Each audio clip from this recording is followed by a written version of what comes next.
Hello, my Teaserking family. How is everybody doing today? Well, I'm very happy I hit my free play yesterday.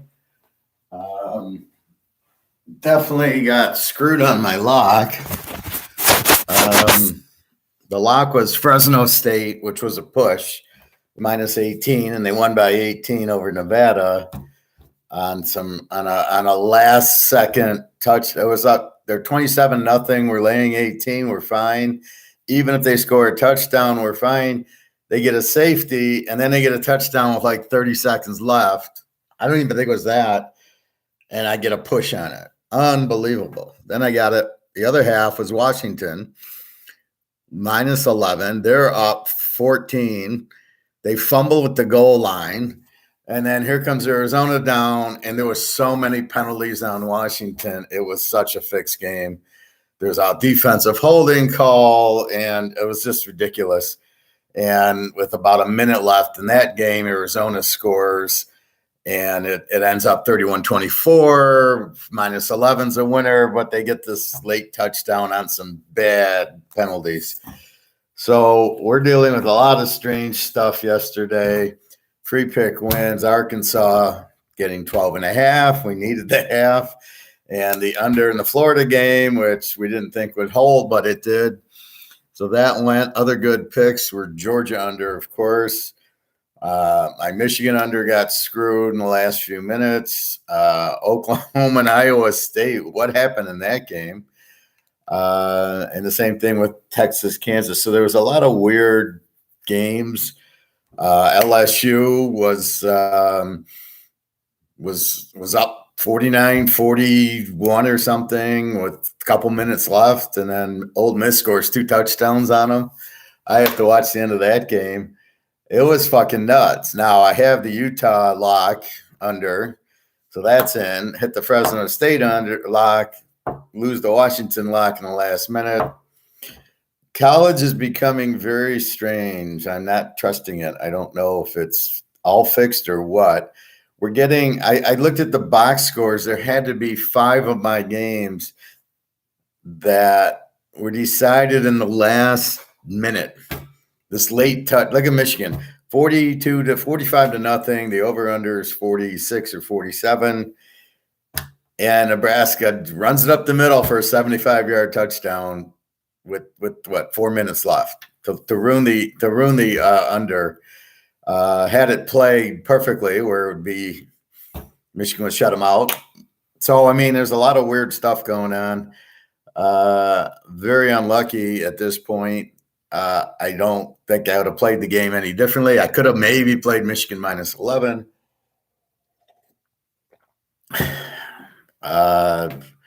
Texas, Kansas. Kansas quarterback gets hurt, but I don't mind. The backup's good.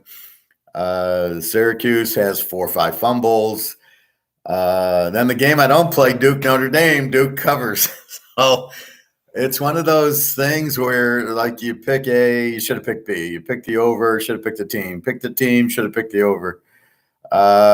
It's a lot of weird shit going on. So it happens because of the transfer in college. You got the transfer portal and the new coaches. And like on Arizona, the quarterback's out. It's a joke, right? Arizona's quarterback's out. The backup comes in. Washington looks like a very strong team. They should have got they fumbled at the 3. So if the guy scores, we're not talking about it. It's an easy winner, and Fresno State was a winner. Well, it was a push. So a push and a winner is a push. And Fresno, again, they lost in the last, they pushed in the last minute up 27-0. So it's, the theories are right. Some of the games came out, and then some of the games you don't bet, like Central Michigan, and then Toledo wins, and all the MAC ones are good. And, it's Alabama was good.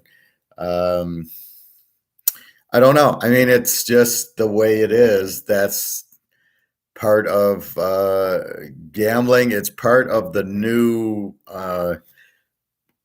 algometrics, or whatever you want to call it, algorithms, where they're in the Washington game, I was just watching the highlights. There was 3 or 4 or 4th down conversions or tries by Arizona. So I don't know. I got to see some more highlights.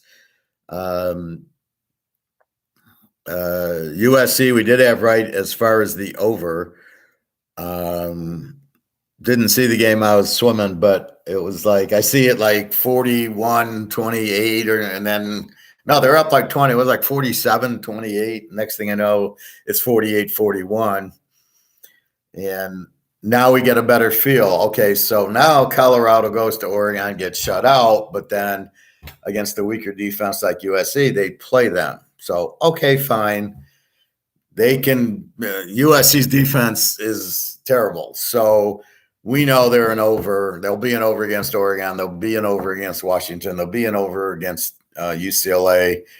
Basically, Arizona. But all the games, they'll be an over. If you're an over with Arizona State, who doesn't have an offense, you'll be an over here. Anyway, that's what's happening.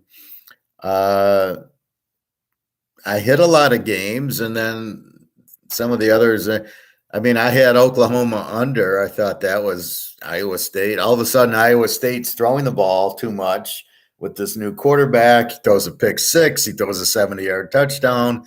He's fucking the under up because he's not good, but he's throwing a lot of picks. And then he'll throw these long. I noticed that against Oak State. He threw like 2 60, 70-yard passes for touchdowns, and then he throws the pick 6s. So they're not running the ball, which we need for the under, like Utah's doing. So it's weird how that works. Georgia's still Georgia. They kept the game under. But Iowa State, so you got to get off of Iowa State under because they're throwing the ball too much, and they don't know what they're doing, and the quarterback's not very good. So you've got to realign to that, okay, this isn't – they're not running the ball. They're not staying under. The quarterback's taking way too many chances, and he's not very good. So you got to realize that. So you get off. Okay, fine. We got burnt by him. Okay, move on. That's why I didn't lock Oklahoma because I lost with Iowa State under the week before in a lock. I don't know what happened to the 10-7 Ohio game. Like they play Oklahoma. How did they score so much against Oklahoma? It was a 60-20 game. How did Oklahoma score that much on Iowa State? They never do. This week we got Oklahoma, Texas at noon.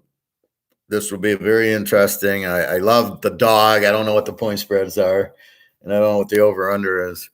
Hey, G, how are you today? Well, at least I gave you the free pick. I don't know about the rest of your picks, but the free pick won. That's all I was happy about that. But there was at least 5 games that you just got screwed at the end. You're winning. There's a minute left, and this meaningless touchdown, like the Washington game, and it was like ridiculous. You didn't play it. Oh, there you go. That's why it won. If you'd have played it, it would have lost. You didn't play it, it wins. All right. So I asked myself, why do I give a free pick if people aren't going to use it? Well, who knows? Some people, I'm sure, used it. But it's really tough right now to pick college. Very tough.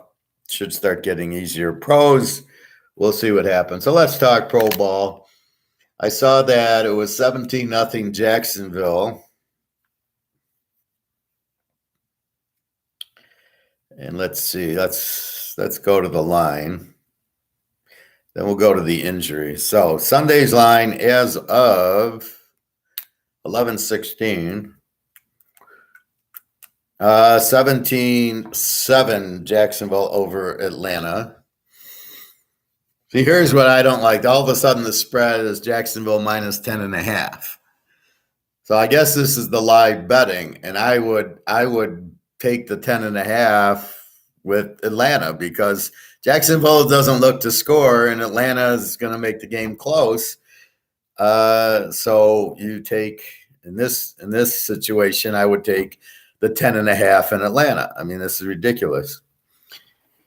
All right, let's go. Buffalo is 3 and 53.5, hasn't moved. Minnesota is 4.5 and 46.5, hasn't moved. Where's all the sharps? Denver 3, 46.5, gone down from 3.5. Big deal. How do you bet the Bears? Baltimore 1.5. Ooh, Baltimore's gone favorite. And 38.5. Wow. Okay. Anybody know why the Cleveland? Well, if Deshaun Watson's out, that's good news. He sucks. We know Chubb's already out. So let's see. Cleveland injury. Conklin, yeah, well, he's been out. Deshaun Watson was limited in practice on Friday for week 4. He is not expected to play with the right shoulder. So why is this coming in so late? It wasn't there yesterday. All right. Nick Chubb has been placed in. Okay, we know that. So now what I read on that without Watson, I don't know who is their backup quarterback. So who's starting for Baltimore? Baltimore, I have Huntley. So Huntley, I think, is from Utah, is the backup, and I think he's better than Lamar. So now this is our free play, and I love it now because it's the under. So without you don't have Chubb, and now you don't have Watson, although that's bad because he sucks. So now the under is even stronger with this game because of the fact that they still have the great defense. So now they're just going to probably run the ball more and play it. Interesting. Well, what did we do? We see the line change. We ask what happened. And again, why did this just come out now? I looked at the line last night. I didn't see it. Very interesting. What all these strange things happening, these cam risings, game time decision when it's really he ain't playing because he's not at 8 months yet. I mean, what the fuck is going on? Pittsburgh 341.5. That line hasn't moved. The Colts 145.5, down from 1.5. New Orleans 3.5, 40.5. Where can I put it? 40.5, up from 39.5, I think. Philadelphia 8.5, 43.5. That line hasn't moved. I'm a little surprised there. Cincinnati 2.5, 41. No movement. Okay, Burrow's playing. San Diego 6.5, 48.5. Up from 5.5. So somebody must be playing that we didn't think. Dallas 5.5, 43.5. Down from 6.5. All right. We can only hope Dak Prescott's not playing, and then they can play Will Grier. But I don't even know if he's on the team. Who got injured on Dallas? Tackle out. Diggs out, we know.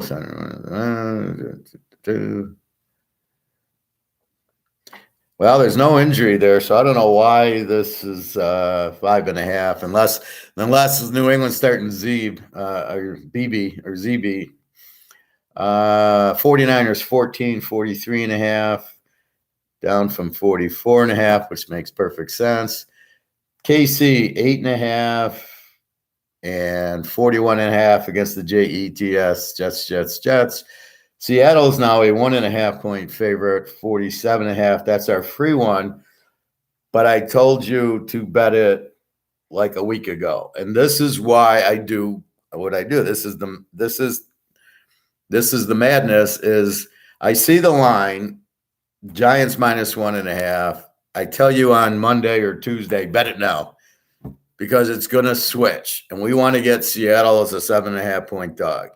That's why we bet it early. Here it goes now. Seattle's 1.5. Well, if you take Seattle now, it's plus 4.5. So if you're plus 4.5, the big difference between plus 4.5 plus 7.5. That's why I teach. Little things like that. All right, let's get to injuries. The backup is Huntley from, I believe it's from Utah. It's either that or UCLA. He's okay. Oh no, I think that's Baltimore's backup. Sorry, who's Cleveland's backup? Oh, Thompson Robinson, I think. Yeah, it should be Thompson Robinson from UCLA. Yeah, that was Baltimore's. My mistake.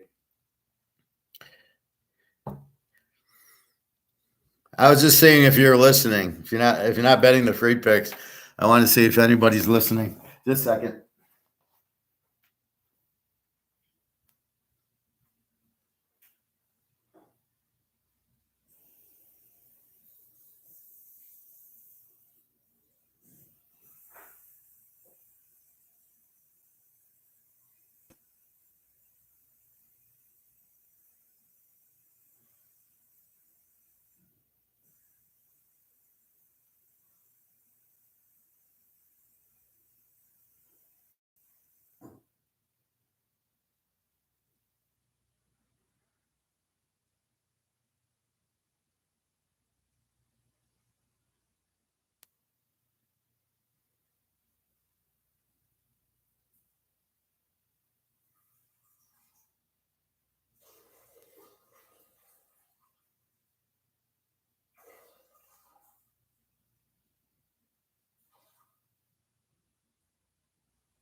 Okay. My glasses are fogging up or my eyes are getting bad. So one or the other. If you have too much sugar, your eyes get a little bit out of focus. So you got to cut down on your sugar if you're having eye problems.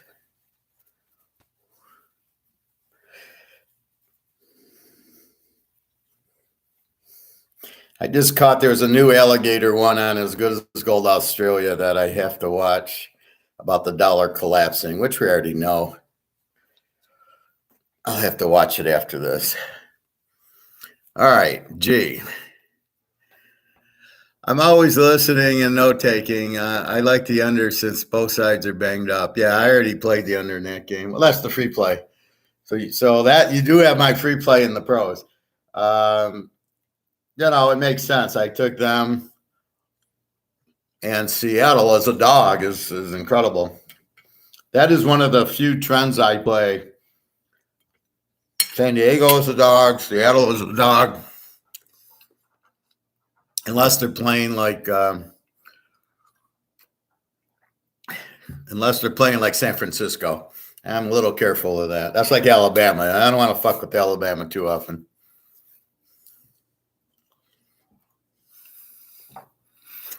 All right, so let's look at injuries. And then we'll break down the games. Now, I'm just looking. We went over on Friday, so we're just going to really look for anything. James Conner, Arizona, he's probable today. I could tell you Ledbetter, the defensive lineman's out, but I don't think anybody knows who the fuck that is.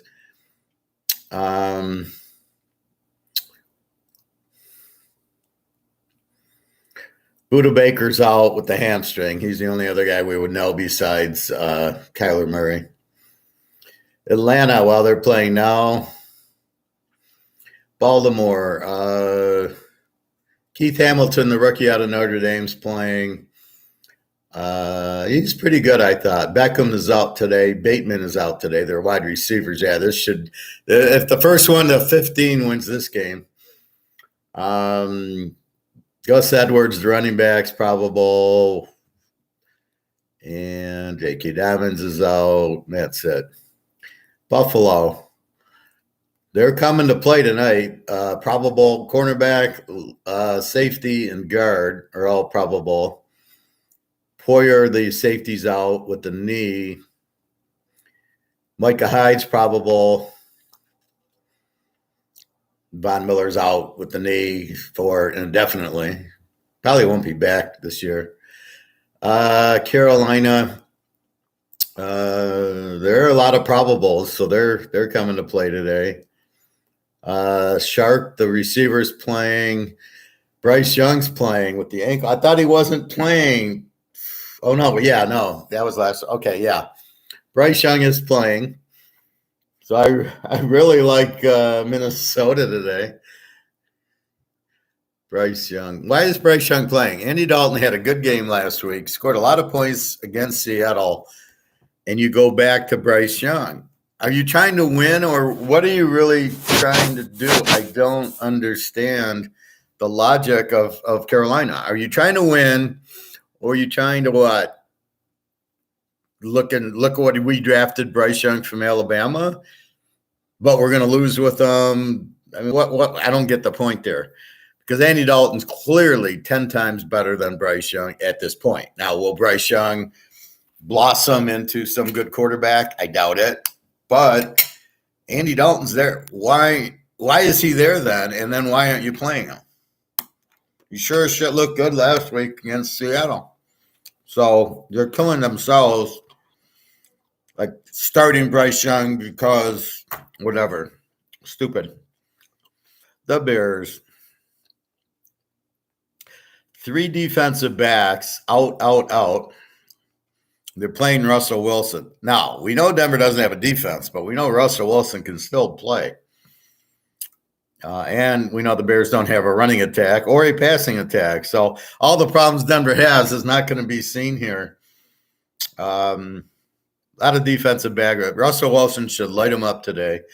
I think Denver, if I was on Denver, or if I was the coach, and we gave up 70 points on mostly running plays to Miami, I would think they would be very, very pissed off, the coach. I would think the team better be pissed off, or I'd let them all go. And I would think they would have a good performance. And they're playing the Bears, which is equivalent to Michigan State right now. No offense, Michigan State. But real quick on them. The Iowa quarterback broke his ankle or something yesterday. McNamara, the guy from Michigan, and Iowa still won. But that was when I had that game. I had Iowa -4. There I go.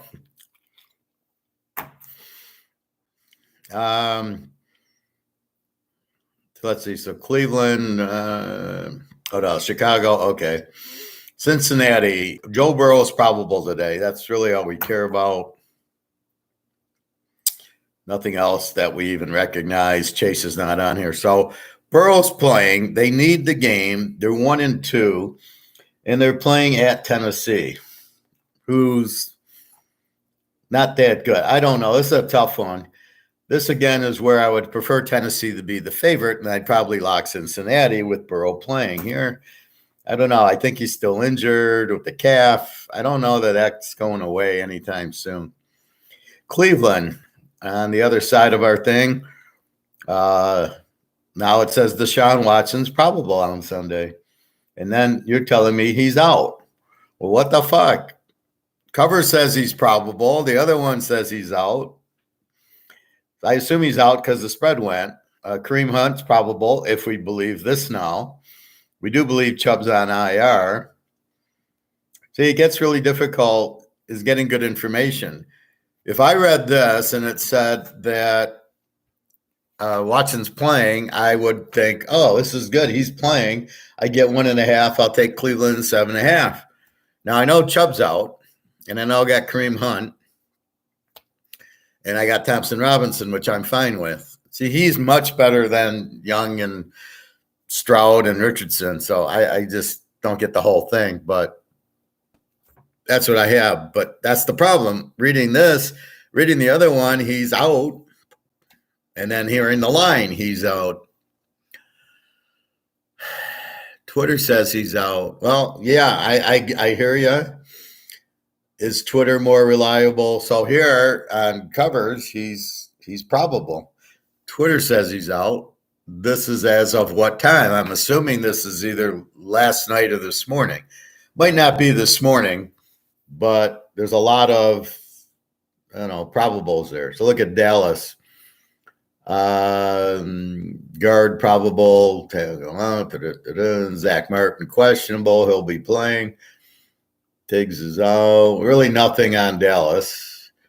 Denver, Jerry Jeudy is probable. So do we believe he's probable? He's always injured, Jeudy. All these Alabama receivers are always injured.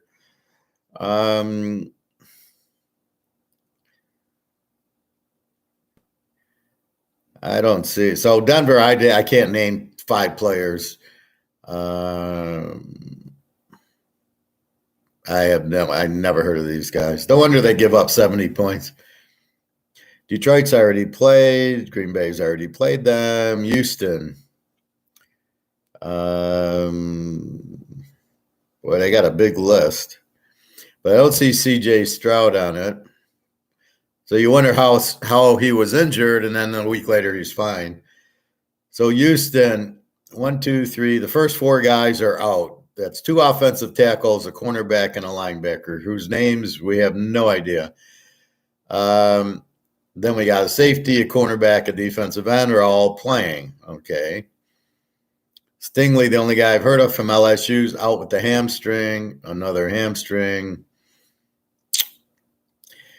That's really it. So nobody we know on Houston anyway, right, except for Stroud. Indy. Ettinger's question with the shoulder, but Richardson's probable with the concussion. So we believe Richardson. They're rushing him back with the concussion. That's good sound team. This is what Indy. Indy's got the Rams. So Aaron Donald's going to meet him today and say, hey, rookie. Nobody I've ever heard of. I mean, that's the problem. These teams are so weak. They're so badly coached. They're so badly GM'd, and they take and bring in Richardson and start him. What the fuck is that? The guy could barely start at Florida. You bring him in, he's going to start. And are you trying to win? What are you trying to do? It doesn't make much sense to me. But anyway, so he's playing. The rest of these guys I never heard of. Jacksonville's on now. No need to talk. KC. Tony, probable. Jay Watson, receiver, probable. Let's see. Pacheco, probable with an abdomen. Some other, Chris Jones, questionable with the groin. Mahomes, probable. He twisted his ankle. Somebody was trying to sack him, missed him, and then kind of rolled on his ankle, which he kind of jumped up and limped around for a minute and then walked rapidly. So I'm sure it'll be taped. But it was tweaked a little bit, but not like it was before. So, yeah, and you wonder how, where's the flag on that? Obviously, it was, the guy made sure he rolled into it. San Diego, Bosa, doubtful with the hamstring. Another hamstring injury. How about that? Kendricks, probable. He's a good linebacker. Derwin James, safety, hamstring. The whole defense has a hamstring. The whole defense got the flu, and they're closed. Eckler's out, but I don't care. I got my UCLA guy in there. The Rams, let's look at them. Questionables. Higbee's questionable. Stenson Benson's out with the illness, but he's not playing yet. Cooper Kupp's out with the hamstring. Okay, so nothing major. So, Garoppolo is out. Okay, he is done. Who is my next up for Oakland? I don't even know if I know. O'Connell, is that going to be the guy? O'Connell from Purdue? Well, if he's the starting quarterback, I'm betting heavily on San Diego. But it does say Garoppolo's out. And half their defense. 2 defensive tackles, questionable. Cornerback, questionable. 2 safeties, questionable. You're missing all this defense and you're facing San Diego. All right, we got to play San Diego. Wow. I can make that bet a little bit later.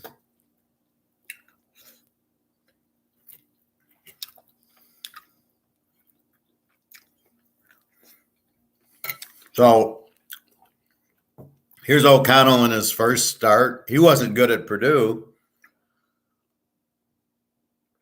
He's going to start for Oakland against San Diego. The only thing he's got going for him is Bosa's not playing. Or doubtful. All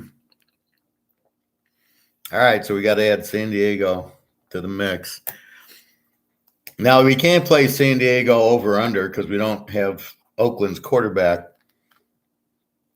This over-under is 48.5, I believe. So how do you go? Oakland's not going to help you on the over. You can't play San Diego under. How much is O'Connell going to give you? So I think here you can actually play, and the spread's still 6.5. I just read it out to you. So I think we'll have to play San Diego. Miami's at Buffalo, which means Tua's going to choke. That's what Tua does in a big game. Eli Apple's probable. Waddle's probable. Ahmed's questionable. The groin, the running back. At least these guys have groin injuries, not hamstrings.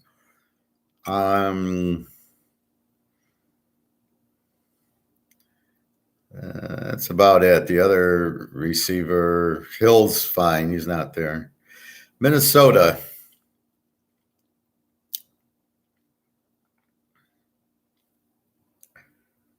Cam Akers looks like he's going to play. Naylor, the receiver from Michigan State's out. Safety out, safety playing, defense playing. And you're playing Carolina with Steve Young. I think even Minnesota could beat them, as bad as they are. The NYG, the Giants, playing my Seattle team. Let's see. Oh, we know Barkley's out, and we don't know any of these other guys by name, so that's it. So really nothing important. The Jets, Jets. Let's see what we got. We have safety out. We got an offensive lineman out. Brees Hall's playing the running back. Offensive tackle probable. The kicker's probable. Zerline. Aaron Rodgers. Yeah, we know about him. That's it. So now the question I have about Zach Wilson, he had to play Buffalo, Dallas, and New England, and then everybody's pissing on him for not being that good. And I'm like, who would have been that good against Dallas defense and Buffalo's defense? And he beat Buffalo. So you're just scratching your head. New England, strong defense. They know how to play them. So I'm not really, I'm not getting that Zach Wilson's that bad. Like I heard him, well, maybe they'll go after Teddy Bridgewater. I'd rather have Zach Wilson. Teddy's okay, but what are you going to do? And then if you got Rodgers coming back next year, then I heard that the idiot Kaepernick is sent him a letter. Kaepernick, you haven't played in 5 years. Now you're interested? I would not sign Kaepernick. I mean, I think Zach Wilson's fine. I don't think he's your problem. I think it might be more of the play calling, and you're not running enough. All right, New England. Butte, questionable at the hamstring. Our guy from LSU. Trey Flowers out, the defensive end. A lot of injuries, a lot of questionables. So out is an offensive lineman, a defensive back, a cornerback, a defensive lineman, a defensive back, an offensive lineman, a wide receiver. They got a bunch of injuries, but a lot of these are August. Well, there's some September, so interesting. I don't think they're that good. They're better with Zappi than Jones. Again, they changed offensive coordinators, and New England's got Dallas today. I don't think they'll score. New Orleans. So that's the danger. You play Dallas under because of the defense, but New England's got all these injuries, and then Dallas puts up a 50, and like Michigan, and they fuck the under because they scored too much. Now, the Michigan under was based on Nebraska having a good defense, which apparently they didn't. So it becomes like the Oklahoma game. It's based on Oklahoma's defense giving up 8 points a game, and Iowa State puts up a 20 on it. And Oklahoma scores 60, but a couple of them were turnovers. So it's like I say, when you play the over, you need help from the other team. Well, it's the same with the under. You don't want a lot of scoring in the under from the team that's not supposed to score or the defense that's not supposed to give up points. New Orleans, they are, who are they? New Orleans is somewhere around here. They're on the board. Oh, yeah, Tampa. All right. So you got defensive back out, cornerback out, center out. Kamara's back. Derek Carr's out with the shoulder. Williams from the Lions is out. Hayner's back week 7. Now, I would use Hayner over Watson or over Winston. Winston's terrible. Philadelphia, safety out with the hamstring. Devontae Smith, probable. That's good. Watkins out with the hamstring, the other receiver. Covey, another receiver, is probable. Fletcher Cox, questionable with the knee. He'll play. Boston Scott, running back. He's probable with the concussion. And then we got a cornerback, a DB, and my guy, Nakobe Dean from Georgia out with the foot. Can you believe a Georgia guy gets hurt? I was glad to see Georgia win yesterday. They're not as strong because they've changed cornerbacks, and it always takes a while for the quarterback to get used to it. But they're still winning. South Carolina, they came back. Auburn, and they kept it nice and low. So I hit the under. Pittsburgh, they play at Houston. That used to be a real good game. The 70s Steelers against Earl Campbell. And Joe Green would just not let him do anything. Unfortunately, that's not the way it is now. O-lineman out. Tight end Washington, probable. O-lineman, probable. Safety, probable. A lot of guys, probable. Pittsburgh's ready. They must be mad. All these guys are probable. McFarland is out, the running back. And D. Johnson out with the hamstring, the receiver. The Niners. The Niners are at home to Arizona.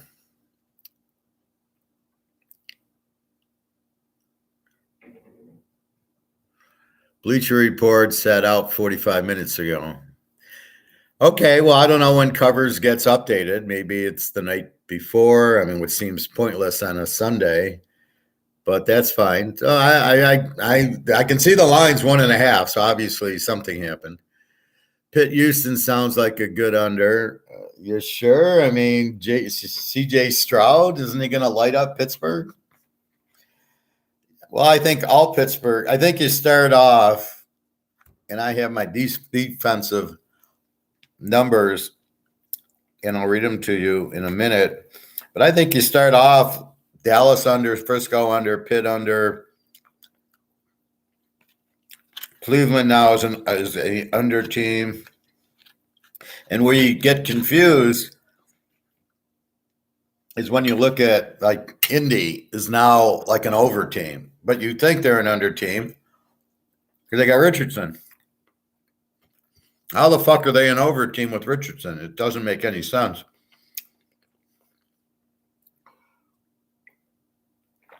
And that's the problem. But this is why you look at this at the numbers. And again, the numbers are skewed a little bit by who they played. So in other words, Jacksonville played Indy and Houston, while the Jets are playing Buffalo, Dallas, and New England. I mean, so you got Jacksonville played Buffalo and Dallas and New England, and they would be 0-3 probably, and their stats would look terrible. All right, so the Niners, Eli Mitchell, running back, questionable. Ayuk, probable, and DB Samuel, questionable with ribs, and that's about it. Seattle, our Monday night freebie.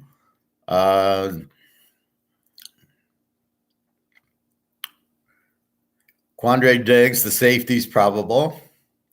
Taylor, probable. Metcalf, probable. That's a good. Glad to hear that. I have no idea. Jay Adams, the safety. This is the I can't remember his first name. He's the All-Pro that came over in the trade. He's probable, which is really good. My McIntosh from Georgia's out with the knee. See, that's the problem with so this is what you got to understand about football. It's hard to make that trade for the one guy and give up draft picks because it's football. He gets injured, you're fucked because you spent all the money on him. You can't buy these second-rate players, the $3 to $5 million players, if you're buying the $25 million players. This is why receivers cannot get paid $30 million in a salary cap.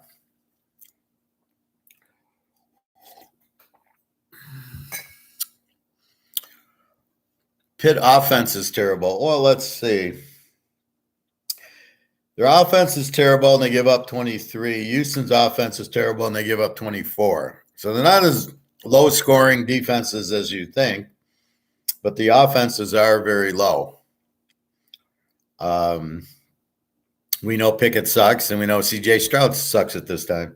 He gets a lot of yards, but no touchdowns. I look at the touchdowns and interceptions. I'm going to go through that also in a minute. So what did we do here? We did Seattle. Okay, so let's finish it up. Tampa Bay. I think we know Dean, the cornerback. He's out. Vita V, we know. He's defensive lineman, is questionable with the pectoral. I'm sure he'll play. And Russell Cage, the wide receiver's out on IR. Tennessee. I don't know the defensive linemen's names, excuse me. DeAndre Hopkins is probable for Tennessee. Jackson and Phillips, the wide receivers, are both out. Haskins from Michigan is on IR. And the last but not least is Washington. L. Thomas, the tight end, I think we know, probable. I love these. Probable with a concussion. Well, do they have a concussion or don't they have a concussion? I have no idea. I don't. K. Smith, the tight end, I have no idea who he is. Okay, so that's that. Now I'm going to take you through the quarterbacks.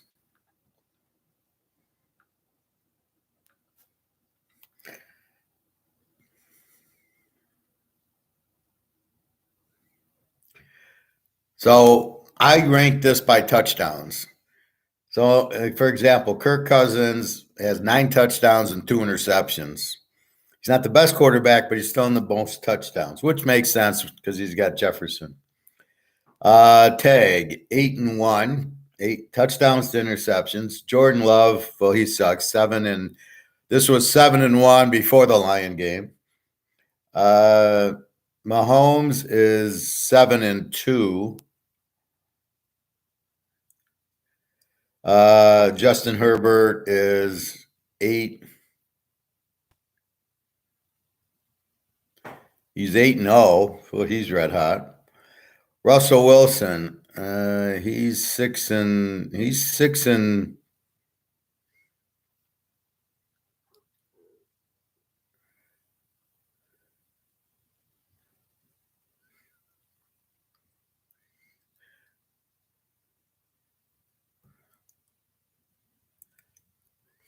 a 7 or? I think he's 6-2. So he's not the problem. Russell Wilson 6-2. Josh Allen is 5-4. 3 of those came against the Jets. So now he's 5-1 since the Jet game, I think, or 4-1. Mac Jones, New England is 5-2. See, when they don't throw enough in touchdowns, right? He's only thrown 5. Especially in this passing league, I need a quarterback after 3 games who's got 6, 7 touchdowns, like Mahomes. Garoppolo is 5-6. Shit, 6 interceptions. Wow. CJ Stroud is 4 and I think he's 4-0. So he's not bad. The Baker is 4-1. Deshaun Watson is 4-2, but he's not playing. Kenny Pickett is 4-3. So this is the problem with Pitt. Only 4 touchdowns and 3 picks. This is why their offense sucks. Again, this is why you need preseason.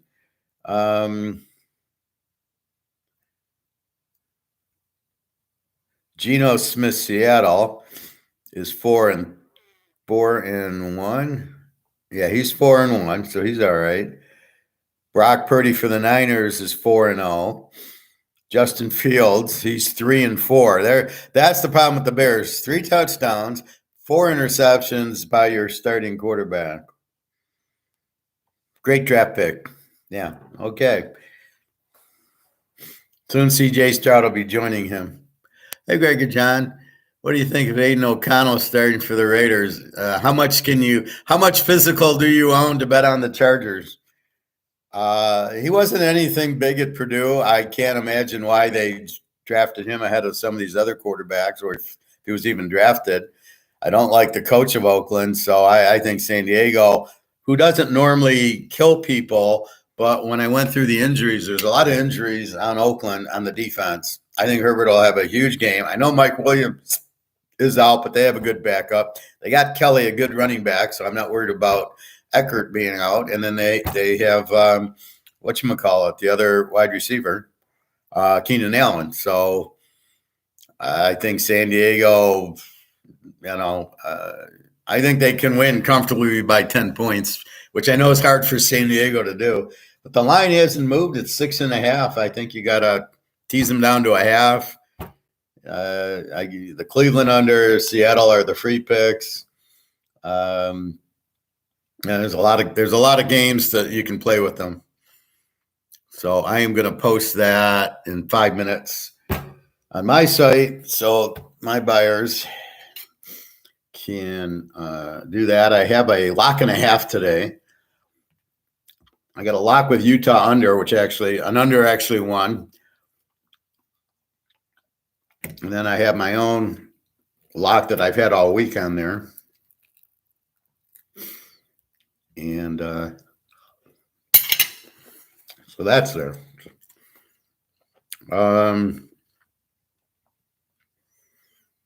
Let's see. Dak Prescott, my favorite quarterback, 3-1. He's only thrown 3 touchdowns. This is the problem with Dallas, right?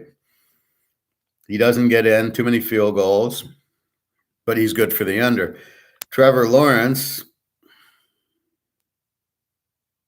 is 3-2. He's only thrown for 3 touchdowns, and he's thrown 2 picks. So again, he's played Indy and Houston and only thrown 3 touchdowns. I mean, that's the problem when you're playing those teams and you only get 3. What are you going to do against the Niners, Philadelphia, Cincinnati, the better teams? Jalen Hurts. So here he's 3-3. So you think Jalen Hurts is the superstar, and this is what I try to tell you. He's only got thrown 3 touchdowns, and he's thrown 3 picks. Nobody, he's the greatest thing since sliced bread. This is what I warn you about. Thurston Howell III, 3 touchdowns and 5 interceptions. Desmond Ridder for Atlanta, 2 touchdowns and 1 pick. But again, he's not throwing a lot of touchdowns. All right, your buddy Bryce Young, 2 touchdowns and 2 interceptions. Stafford, 2 touchdowns and 4 interceptions.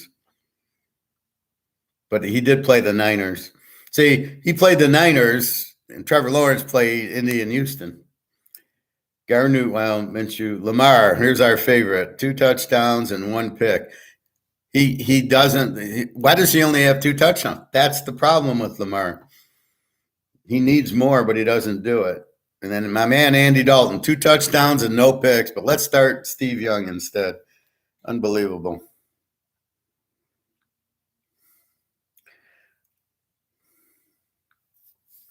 So that's what I look at. I'm going to go post that San Diego.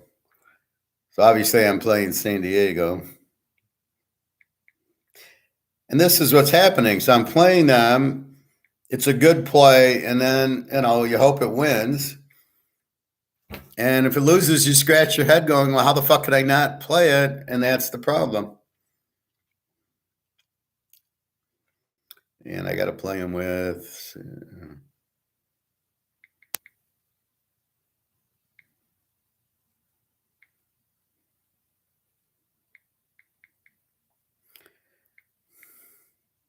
So I'm making good picks, but I'm not getting the expected outcomes I'm thinking I'm going to get.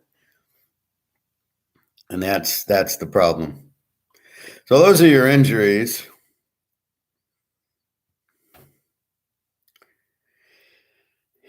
The night game, so we've got tomorrow night, we've got Seattle at the Giants. So there's only one Monday night game. The Sunday night game is the Chiefs at the Jets. And again, the Jets aren't that bad. So I don't want and don't understand people who think they are. They're not that bad. They have a killer defense. That didn't go anywhere, but they're not scoring. This is the problem.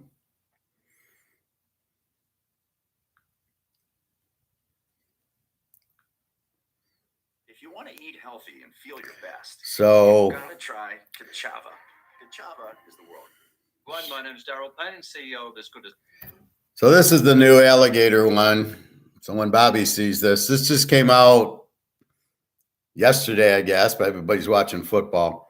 So I will watch this to now and then report back. Well, after swim. Swim's only open till 4:30, so I usually get there by 2 to do that.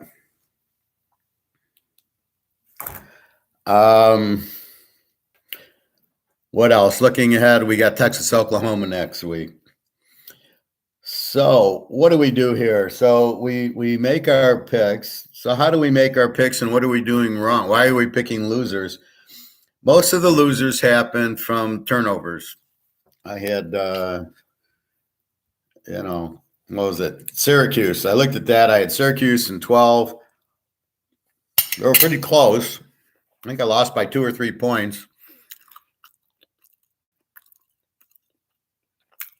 No, Cleveland, Baltimore under, and Seattle. I'm saying to take San Diego because O'Connell, but the free pick has been Seattle and the Cleveland, Baltimore under.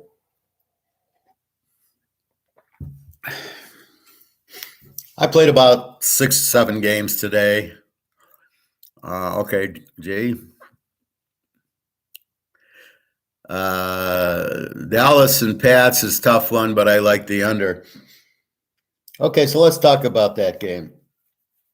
New England's an under team. They give up 20 points on defense. So that means they only score, and I don't even know if they get to 20. That's why I rank an under. When I rank them an under, it means their offense is low, but their defense is low also. So they're not a W or a Z. So, yeah, they don't score a lot. We know Jones. He sucks. Dallas is the A team, but Prescott's so bad. Now, how do they react after losing to Arizona, right? This is what makes it difficult. You lose to Arizona. How the hell do I got a hair in my – where did this come from? How do you lose to Arizona, right? So you lose to them. Now, how do you react about losing to them? So now they're pissed after a loss, you assume. They're at home. There's not a big teaser trend on them, which I can use because Prescott and McCarty have been there a couple years. So I went 2 years. I went last year plus this year and then another year back. There's a little trend, not much. Over under is 43.5, spreads 5.5. I think you can take Dallas because they're going to be pissed, but then you got to trust Prescott and you got to trust McCarthy, which we can't trust either. Or as you're saying, the under, because New England plays a tough defensive game, supposedly with Belichick, and Dallas with Micah Parsons plays a tough defensive game.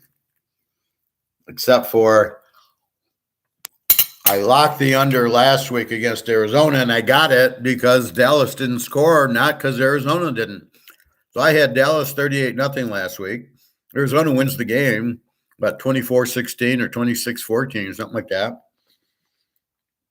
So I keep the under, and then here my score on this one is 21-13 because I know Prescott's going to struggle against New England's defense. I know Jones will struggle against Dallas's defense. So again, Dallas gives up 13 points a game.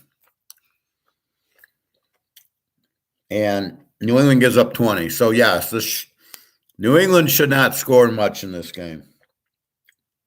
Even if Dallas gets 28 or 31, you're looking at maybe 10 by New England, 41. The over-under is 43.5. You tease it to 49.5. I would rather go under 49.5 than go over 37.5 because I think New England has a good defense because of Belichick.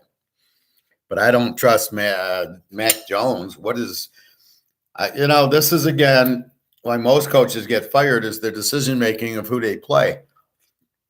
But I'm not even sure, like the Indy coach and the Houston coach, and for sure the Carolina coach is making the decision. If I'm the Carolina coach, Andy Dalton's my starting quarterback for the first 8 to 10 weeks.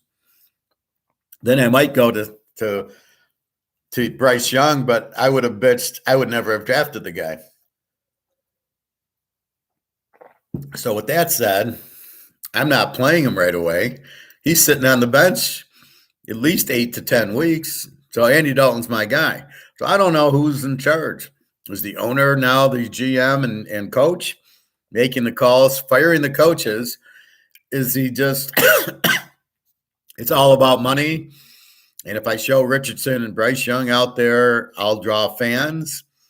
Yeah, for the first 2 or 3 games, and then when they suck and we lose, I ain't gonna get fans anyway. Nobody's running to Houston because C.J. Stroud's the quarterback.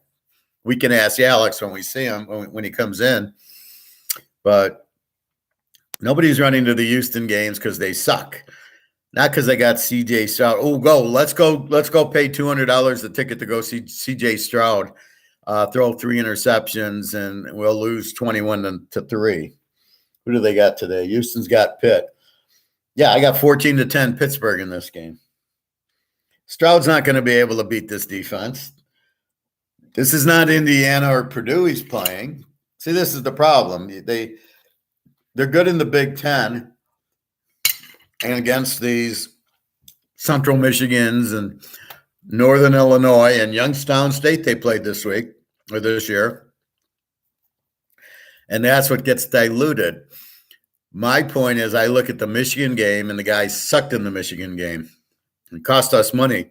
So that's how I judge Trevor Lawrence and Stroud and Bryce Young. Against Georgia, they don't show up. That's a pro defense. And if they can't do anything against them, what are they going to do in the NFL? It doesn't get easier. It gets harder. You don't have Youngstown State in the NFL. Well, maybe you do. You do have some Z teams. So let's go through what I'm projecting the scores to be just out of my hunch. Buffalo 35-30 over Miami. Denver 42-35. And I don't know how bad Denver's defense really is. And I know Chicago's defense sucks. And it's been confusing me.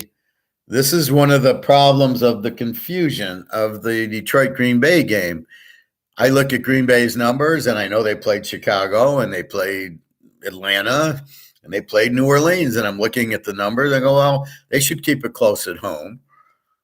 Forget Chicago, but against Atlanta and New Orleans, they were pretty close games. And New Orleans has a good defense.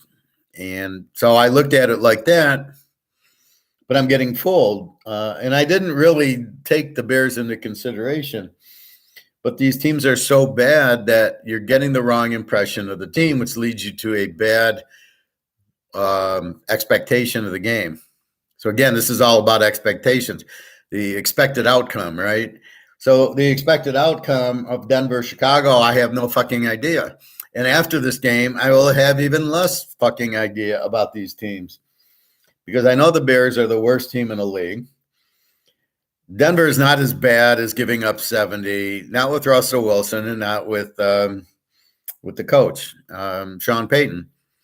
So there's a lot of injuries on Denver because these idiots don't play them in the preseason, and they start week 1 and 2, and the whole team's got the hamstring.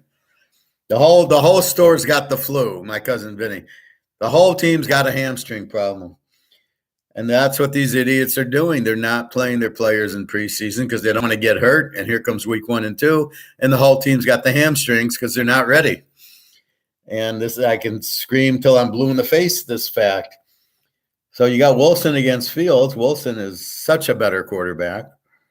I think Denver wins the game, but I think it'll be high scoring because I think Fields will run around and they won't be able to stop Russell Wilson. So I think this is a good over at 46. You go over 40, I think that gets there pretty easily. Now, I had Cleveland 17-6. I didn't know Watson was out, but then I got DTR, Thompson Robinson from UCLA. So if I have to adjust this, so forget 17-6 now. Let's make it 13-10 Baltimore. Because Baltimore still has a very strong defense. They give up 18. Cleveland is the best defense in the league scoring wise at 11. So let me do the scores and then we'll walk through the defenses. So now I think Baltimore wins. I still think it's low scoring. I think it's 13-10 Baltimore. Thompson Robinson, he looked good in the preseason, but that's the difference between high school and college. I got Joe Burrow 20-17 over Tennessee, somewhere in that neighborhood. I got LA 24, Indy 14. Stafford will shred Indy. Indy's defense gives up 23. So I based the pick based on the defense. So when I go to Baltimore, I go, well, Lamar's going to struggle against this defense anyway. They give up 11. When I look at Arizona and the Niners give up 14. Arizona's going to struggle. They should have struggled last week against Dallas, and the guy ran a lot. Dobbs ran a lot.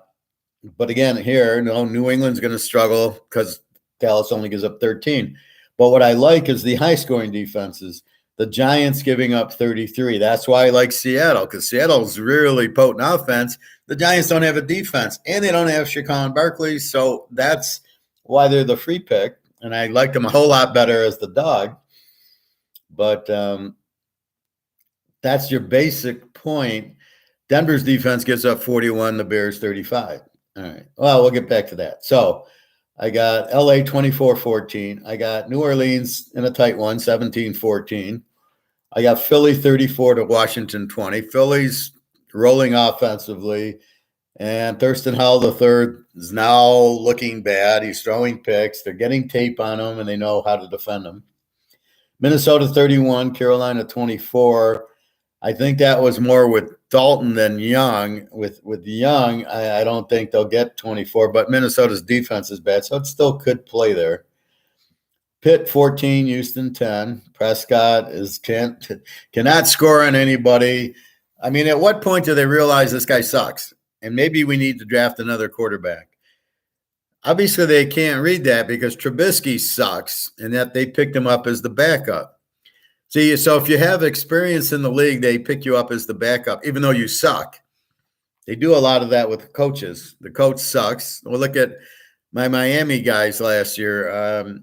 My Van Dyke, Gibbs or Dobbs or whoever was the offensive, or Josh Geddes was the offensive coordinator at Alabama, but he was an assistant. That was the first time he was ever an offensive coordinator at Michigan, and he sucked. Michigan lets him go. He goes to Miami. What did you see that made you want to sign him? And he fucks up Van Dyke, and he screws up their offense. They fire him.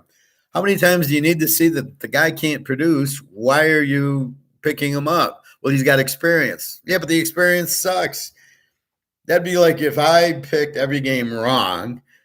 Why would you listen to me? If I can't pick a game right, you wouldn't listen to me. You go, well, he doesn't know what he's doing. On the other hand, if I pick really well, which I usually do, then you go, yeah, this guy knows what he's talking about. So then you would hire me. But if I kept going 1-15, why would anybody hire me? So why would anybody hire Josh Geddes to be his offensive coordinator when he's had Michigan and Miami? He's had Tyler Van Dyke and he can't do anything. Obviously, the guy's clueless. And I think this Hackett might be clueless too at the Jets. We will see. Anyway, so that's my point. So I'm not sure.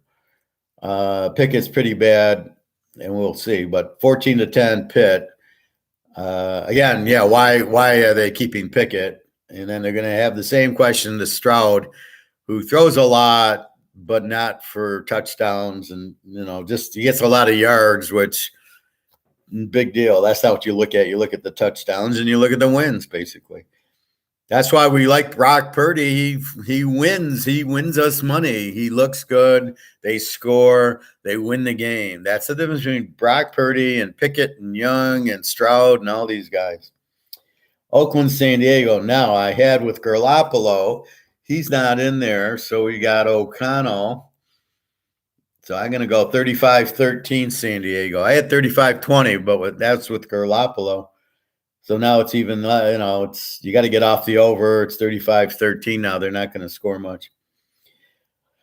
Dallas and New England, I got 21-13 Dallas. They're going to struggle a little bit against New England's defense. New England is going to struggle big time. Dallas should be pissed off after losing to Arizona. We'll see how they play off of a loss because we'll need it later on in the year. The Niners, 31-10 over Arizona. Arizona shot their load last week. We won a game. Now we see, Joshua Dobbs can't throw. He's running a lot. Well, okay, the Niners will prepare for that. So that's it. They're a one-trick pony, but I don't see how Arizona can win at Frisco. It's a division game. They see each other twice a year. Obviously, they're used to Kyler Murray, not Dobbs, but Dobbs sucks, as we saw in the playoff game. So I think Frisco 31-10. I think they're still an under in the game because it's Frisco's defense. KC and the Jets. I got KC 21-17.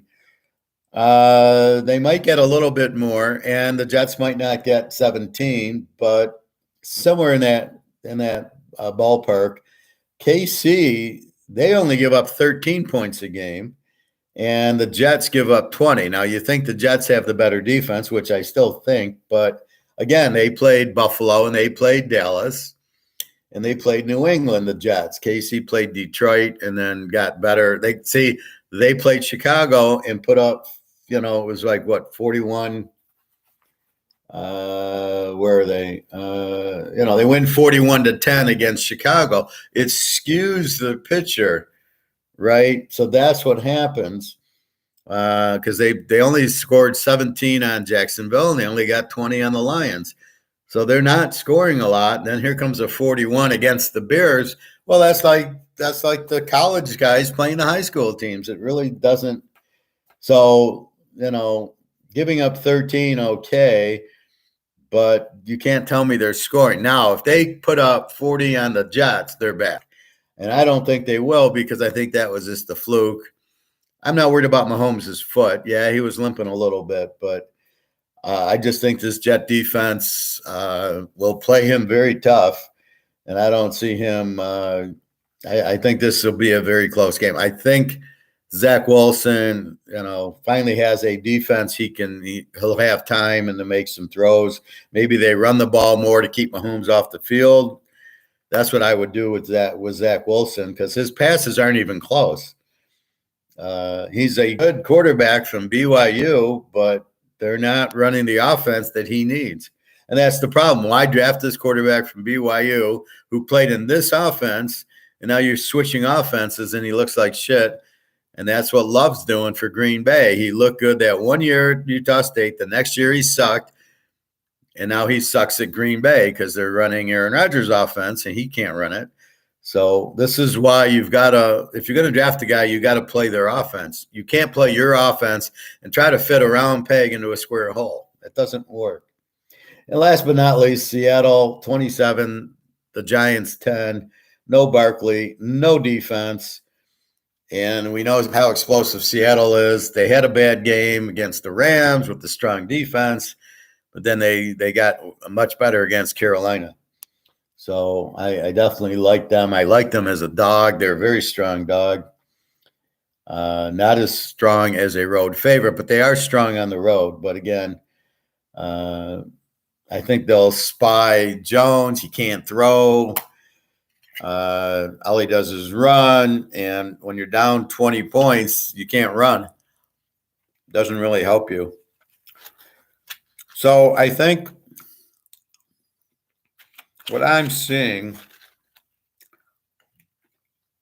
is very weak coaching, terrible defensive coaching. All these running quarterbacks, they're not blitzing them. I'm talking college and pro. The Washington game last night with Arizona, the refs, that was the fix. I mean, the refs called at least 10 penalties on Washington that you're like, what? Where's all the Arizona penalties? Holding. There's a play. Guy tackled the guy. Oh, unnecessary roughness. What? Then there was a holding call, and the guy pushed the quarterback out of bounds. They said, well, he held the receiver. He didn't hold the receiver. But every play went against Washington, and it was clearly fixed.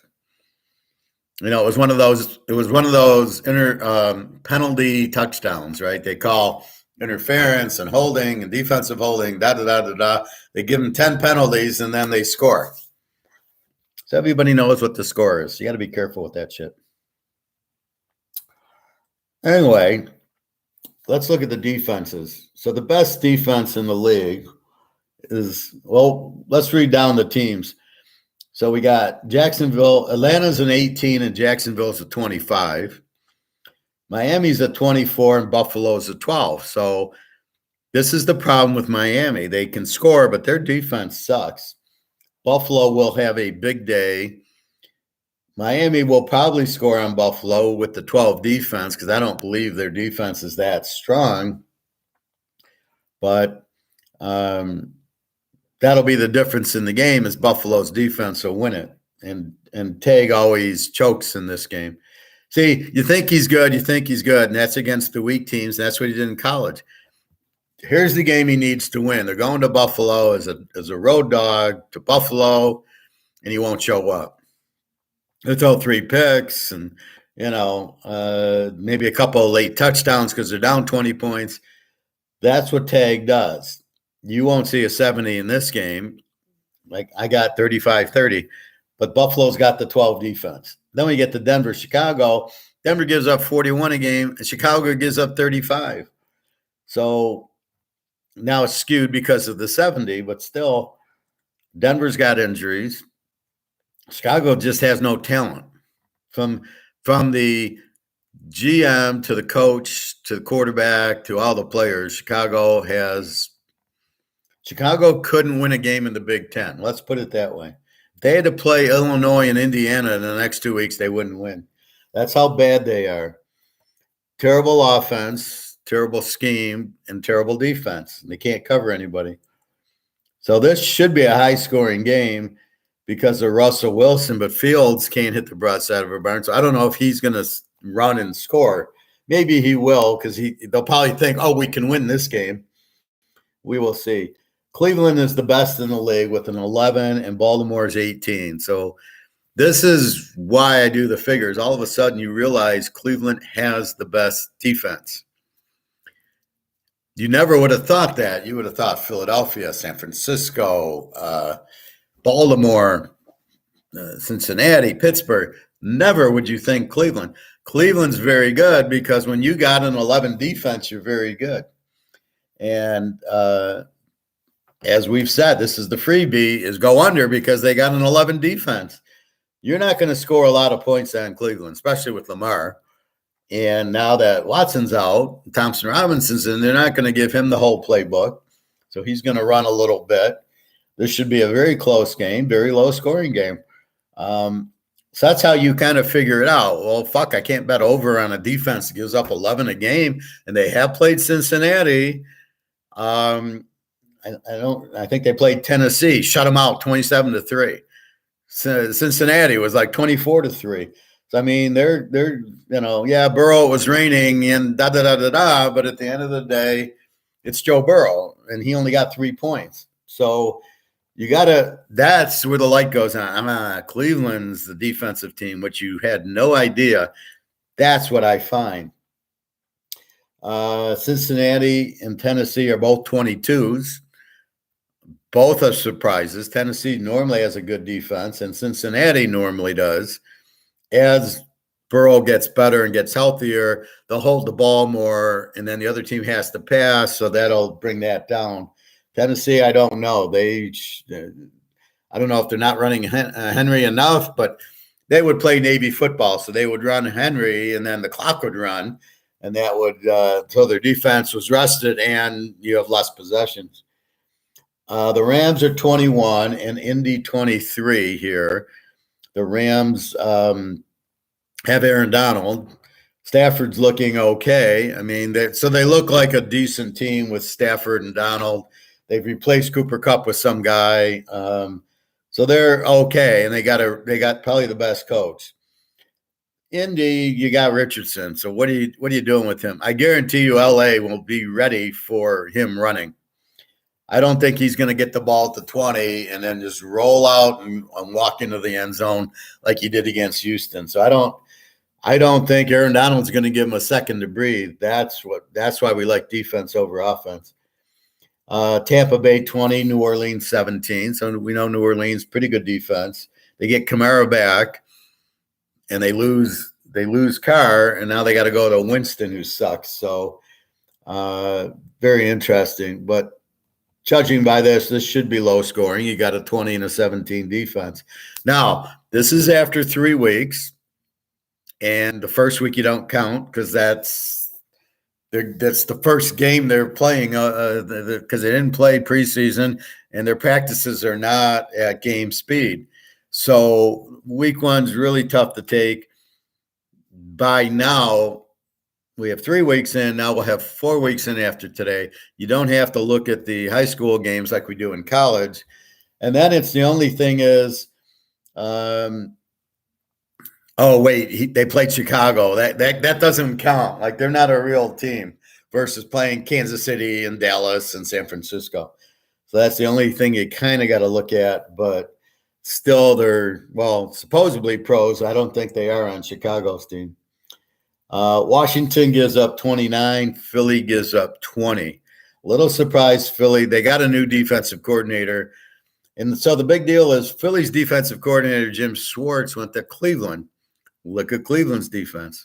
Then we look at Philly's defense. Wait a minute. They should be better than 20. They got half the Georgia defense on the team. So they're giving up 20. But again, who did they play? And now they get Washington with Thurston Howell III, who we saw has like 2 touchdowns and 5 interceptions. So I'm not expecting a lot from Howell. The game's in Philly. So I would expect Philly to win this game because they should be able to move on Washington's defense, which you think is good. But now, see, you think, they got Chase Young, they got a good defense, but they give up 29 a game. They're not good, but you think they're good. This is like the reality check. You see this and you realize Washington's not a good under team. They're actually an over team. They don't score and they give up 29 points a game. So here you got Philadelphia, who's a B team, so they'll score and they have a good defense. Philadelphia is a much better team than Washington. They were laying 8.5. That number, I don't understand it. Why it's not 10. Why is it 8.5? So all the teaser bettors can lay 2.5. It almost seems like a trap, right? Why is it not at least 9? So you tease it to 3. So it's 8.5 and it stayed 8.5. Makes zero sense to me as a bookie. If I'm running a Vegas casino and I do the spreads for football, this is 9.5, not 8.5. So I don't get it because this is like the worst line you can throw. You get Washington in 14.5, or you get Philly minus 2.5. Both are good numbers. So it's a very stupid line. I would either went with 7 or I would have went with 9.5. But again, Washington's defense will be the problem here for Washington, and Philly's got a pretty good defense. Fletcher Cox will definitely make he'll introduce himself to Thurston Howell III. Minnesota, Carolina. Now here's why it's hard to bet Minnesota. They give up 27, as does Carolina. So even with Cousins and Jefferson and all this shit, their defense can't stop the win. And they're not running the ball. So with that said, that's why it's hard to take Minnesota +2 here, right? They're 4.5. How do you take them? They don't have a defense. So they'll score. Like last week, they scored 24 on San Diego. San Diego got 28. And I didn't realize, but Justin Herbert was 40 out of 47 for like 450 yards and 4 touchdowns and no interceptions in the game. Unfortunately, they have the stupidest coach in the league. 4th and 1 at your own 24 with a minute and a half left, and you have a 4-point lead. You punt 105% of the time. You never go for it. And, they asked the coach, and the coach said, well, I believe in my defense. No, you don't. You're a fucking idiot who all you can do, you're really not a coach. You're just looking at the algorithm, and it says, you go for 4th and 1 because you're going to get it so many percent, you're getting it 10% of the time probably. Especially in that situation, you're getting it 0% of the time. Minnesota's not, you're not gaining a yard on Minnesota 4th and 1 with a minute and a half left at your own 24. You will get it 0% of the time. And that's what they don't look at in the algorithms. But what the fuck are you doing? Are you that stupid that you would risk the game? Just punt the ball. And if you're afraid of the punt returner, punt it out of bounds. Just get it past midfield. What do you do? There's a minute and a half left in the game. What are you thinking? So, again, it's San Diego wins despite their coach. He fucked them over in the Jacksonville game, 27-0 lead. He changes his second half defense, and they give up all the points. Anyway, so that's the problem. Minnesota, Carolina, both defenses suck. That makes it, you can bet it over, but how do you bet Vince Young over? You can't. So you just let it go. I know it's Bryce Young, and I like to make jokes. 46.5. Are you really going to go over with Bryce Young? I would go over if it was Andy Dalton. If Andy Dalton was starting this game, this would be a free play, go over Minnesota. Just like I did free play Minnesota, San Diego. It would have been the same thing. So this is where we get into ranking Minnesota, Cousins and Jefferson, and no defense. You're an over team. So this is how we come up with our what are they? And we can see, if we don't even look at the stats, but we just look at the San Diego game last week, we can see what Minnesota is. 28, 24, 52. You got a 46 here, but you got Young. So the question is, we know Carolina's defense is bad, but we can't trust Cousins, and we can't trust the Minnesota defense. That's why we like betting defensive teams like San Francisco and, well, not really Philadelphia, but, those type of teams. Frisco, Kansas City, maybe Dallas, although not last week, Buffalo this week. So it makes it, that's all you can trust. There's only 3 or 4 good teams in the league. This is the problem. Shit plays shit, and we think shit's going to happen, and shit happens. And we're like, and that's college football. Let everybody transfer schools in this transfer portal, and then you try to predict it. And even at the end of the game, we don't know. I mean, how did we lose Washington, Arizona yesterday? They're up 2 touchdowns. We're laying 11. How do we lose the game? We got the ball at the 5-yard line. The running back fumbles because it was a stupid play. And then Arizona drives down with the backup quarterback and gets 15 penalties. And then they lose. And you're like, how do I predict that? I can't pick. I got to bet Washington. They killed them. They were much better. Anyway, they were better, and I had Arizona's backup quarterback in. So what am I supposed to do? Anyway, yeah, I'm frustrated. Pitt and Houston. Pitt gives up 23. Houston gives up 24. How much of an under is the game, really? Now, you got Pickett, so you're not going to get a lot of points, and Stroud, but we already went through that before. We thought the quarterbacks weren't going to score, and they lit it up. That happened with Washington, Denver. That happened with the Indy-Houston game. Oh, we'll bet them under the quarterbacks, and it didn't. So you got to bet the defenses. Pitt's 23, Houston's at 24. So I'm not really sure what you do with it is, are they not going to score a lot because it's Pickett and Stroud? How bad? Now, Pitt gave up 40 week 1, so they're obviously probably much lower defense. So if you look at Pitt last week, let's say, against Oakland, 28-13. And the week before, they beat Cleveland 26-22. How they scored 26 on Cleveland was 2 defensive touchdowns. So if you really take that out of the equation, because the defense didn't give it up, the offense did. So these are a pick 6 and a fumble or something. So that's 14 less for Cleveland. They're really probably at a 7 or 8 once you get rid of the pick 6. Once you get rid of the offense giving the other team the touchdowns. So you have that, but that's what you're looking at. So with that said, it's not as low scoring as we think, but it's a little skewed because of the 40 versus Frisco. Then it was a 22 and an 18, so they're probably paying at about a 20. So it's a little bit lower. Houston, they're terrible. They're terrible. They're like the Bears. There's no difference. Stroud and Field, they both suck. Houston might have a little better offense because they have better receivers or better line. I mean, Chicago's got so many linemen out injured that they're really by far the worst team. But Houston doesn't score a lot, and they give up 24. I don't know. I'm hoping the game stays under, but I don't know. Looking at the defenses, then we get to Oakland and San Diego. Oakland's 26 and San Diego's 29. This is the problem. So San Diego, Minnesota was a beautiful over. 2 teams that score a lot with no defense. Sort of like, what what we're looking, maybe I don't know who we're looking at. Denver, Chicago, like that. Minnesota, Carolina. I don't know if Carolina can score enough. So this game, we should have a lot of scored by Herbert, but with Garoppolo out, which no surprise, and you got O'Connell. What's he going to do? He's never played pro ball. He was at Purdue last year. What's he going to? And he wasn't even that good at Purdue. I don't know where you're picking up O'Connell. All the quarterbacks out there, and you go to O'Connell.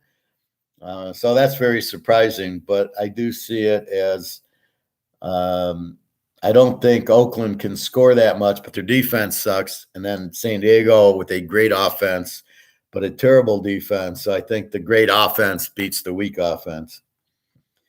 New England gives up 20, Dallas 13. I still won the under against Arizona, even though they scored 26. Or 20, yeah, and it was 28-14 or something. It was a 44, and I was under 50. Dallas gives up 33 or 13 a game. They had the shutout, then they gave up 10, and now they gave up 28. So we'll see. And again, Dobbs ran a lot on them. It wasn't they were giving up passes. So New England, if they do run, it still should be a low-scoring game with Dallas with the 13 and Prescott and Micah Parsons. Arizona, Frisco. Arizona gives up 22, Frisco 14. I think Frisco's the best defense, even though Cleveland's the 11. I think Frisco at 14 is the best. But they're an 18. They score. So they scare you on the under because they can put up 40 points by themselves. But I think here 31-10. So I do like this one. Probably a good under. Arizona, I don't know what Dobbs is going to do. I doubt he'll do what he did last week. Even if he did, they only got 20 some. When did they get 26? They got 28-16. So even what they did, they only got 28. It was just all the turnovers by Prescott. You're not going to get it from Purdy, and they're going to run McCaffrey. So I look at Frisco to win. And then it should be low scoring. 31-10, still 41. That's still low scoring.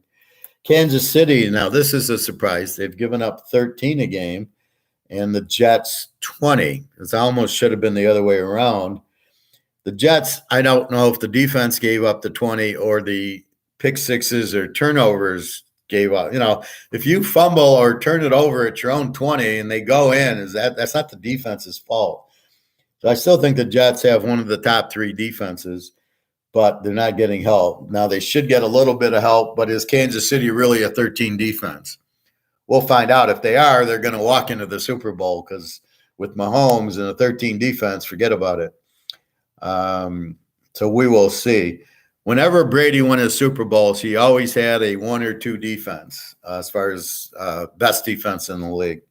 He never won when he had a bad defense. He couldn't beat Baltimore. He couldn't beat Pittsburgh or Indy. Whenever they would lose, it was because their defense sucked. So I right now, I think KC wins this game. It's 8.5. I think KC minus 2.5 should win with Mahomes, even with his ankle. As far as over under, I think any Jet game I'm going under because they don't really have a quarterback and they have a great defense. So they are an under. I've had them under. I took them against Buffalo and won, and then I had them under against Dallas and won, and then I had them under.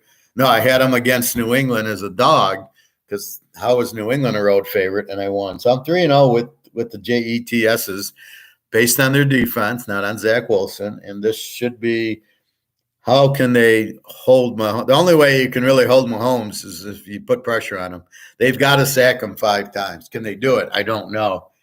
And he gets the ball out. Are you going to get turnovers from him? I don't know. Are you going to be able to run and keep the ball away from him? Well, Bryce Hall could do that if they let him. So we will see. Maybe they run it more, but not sure what to do. I think it's KC wins it, but I think the Jets in 14.5 are good, and I think the under is good. And the last game, Seattle 29, the Giants 33. They're up there with the Bears and Denver. So this is almost like a Seattle Bears game.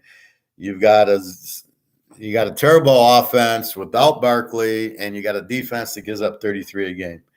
Going against Geno Smith, Coach Pete, and Metcalf, and Lockett, and those guys, and Walker, the running back, and Charbonnet. Good luck with that one. And I loved them when they were the dog because there was no way they're losing, and I'm getting points. It's the best scenario. So with that said,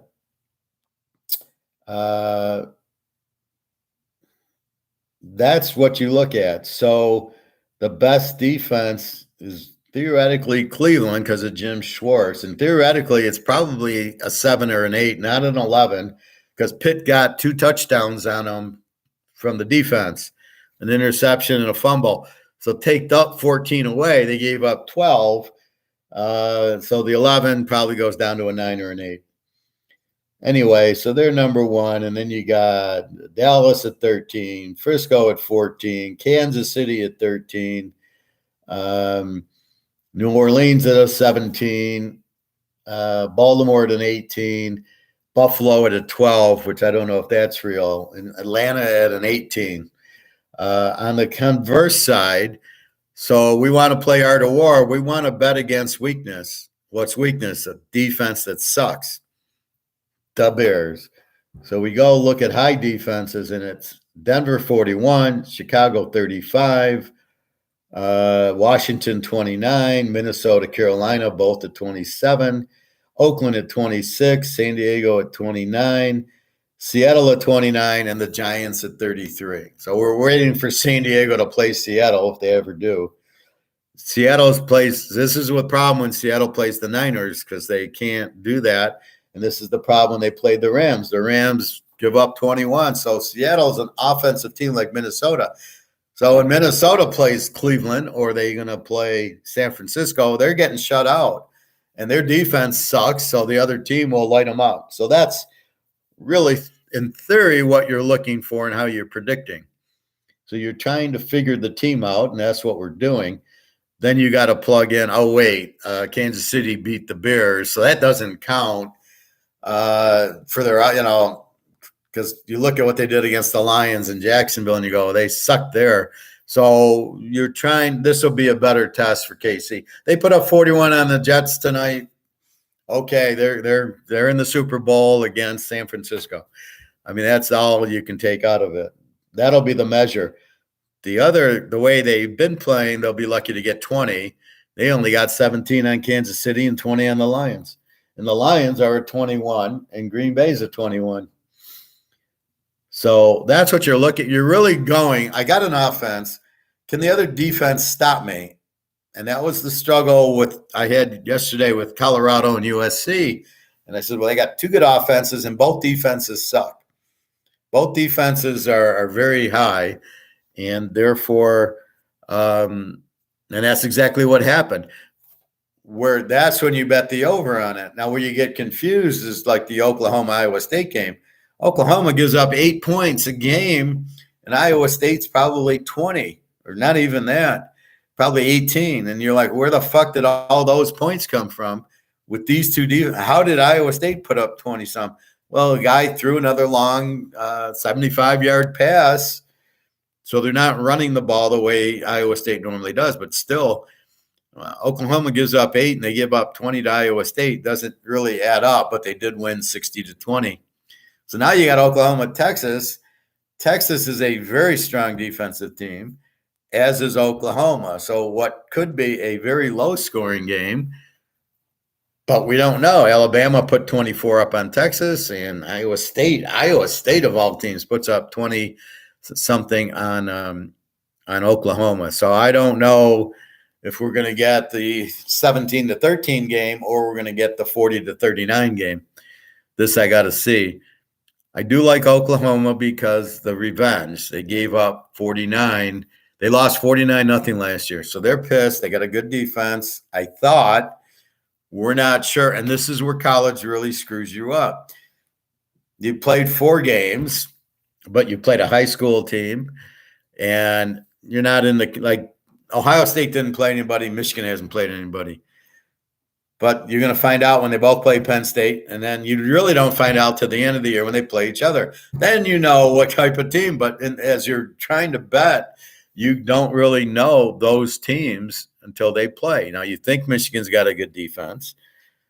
But again, Heinrich Himmler on Nebraska is not going to show you much. And then their offense is scoring against Nebraska with a pretty good defense and Rutgers with a pretty good defense. So this is where you got to kind of play around and figure out college. I took Kansas against Texas. I got 22 points with the game I thought I could win because of the way they looked against BYU and Illinois. Kansas looked pretty strong defensively. And Texas basically ran it down their throats. They got like 600 yards. I'm like, how did that happen? And then where's Kansas? And again, it was always one drive. Kansas stalls at the 10 and doesn't get the touchdown. If they do, I win because they lost. I was getting 22. They lost by 26. Now I'm thinking they have a chance to win the game, and I saw like 10-7, and I was like, yeah, okay, that's about what I'm thinking.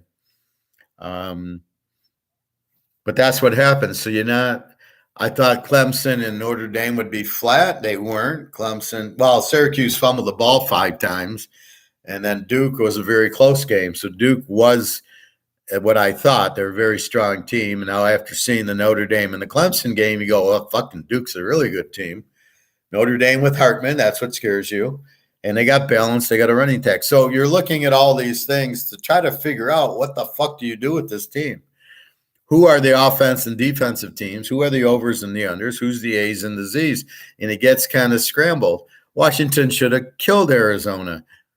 Quarterback out. I had Fresno State, which pushed. They won by 18. I'm laying 18. It's the little games that I hit that confused me, like the Vegas-Hawaii game, go over, and they went over. And, that is really screwy. I don't have all the scores in the college, but like I hit Iowa, I hit Oregon. LSU should have won, but they're up 8 with 5 minutes left, and Mississippi scores 2 touchdowns on them. I lose to Kansas. I hit the Georgia, have it under, the Hawaii over. Then I hit the Texas State game, but that's where it gets difficult. How do you play Texas State? And then I go to Kansas against Texas and lose, but here Texas State was the winner. And I think that's what drives you crazy the most is you pick 25 games, you try to get it down to 7 or 8. And a lot of times the games you throw out win, the games you take lose, and it just blows your mind. We hit Arkansas and the Florida-Kentucky under, so the free pick, I was happy that. The Utah lock. I had BYU as a home dog over Cincinnati. And then I get cute with USC over, and then I get cute with Syracuse because they're supposedly a good team, but they fumbled the ball 5 times. And they still almost covered, but that's normally where I should stay away from. But I at least took the dog in the game. All of a sudden, Clemson's good. I don't know. I mean, this is the problem.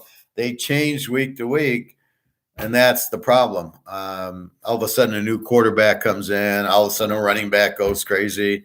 Where is this coming from? That's not in their first 4 games, and that's what makes difficult. The pros are a little easier because I don't have to throw out the high school games. I know the Bears have the worst defense. I know Denver's got the worst defense. I know the Giants. So if I've got a good offensive team against these teams, I'm playing them. So we will see. But that's really what you get. One of our students is like, well, wants to do a power rating. And I'm like, I don't know how you could do a power rating. My power rating is basically KC's an A, San Francisco's an A, Dallas is an A, Philly's a B, Baltimore and Cleveland are B's, Buffalo's an A. There you go. That does it matter who's 1 and who's 5? What would I give you? 5, 6 teams there. Does it matter who's the first and who's the 6th? No. What matters is these are the A teams. But if we got a weak team we're playing, like here, San Diego against Oakland, San Diego would probably be in the middle of the pack, but we don't look at it like that. We look at them as they're an over and they're playing O'Connell. Therefore, we like San Diego to win. Doesn't matter what they're ranked. They're an over team playing a weak Oakland defense without a quarterback. And we're laying nothing. It's 6.5. We're laying a half a point. That's really what you're looking at. So I don't know the need of a power ranking in either sport. I need to know what the team is. So that's what I'm trying to do.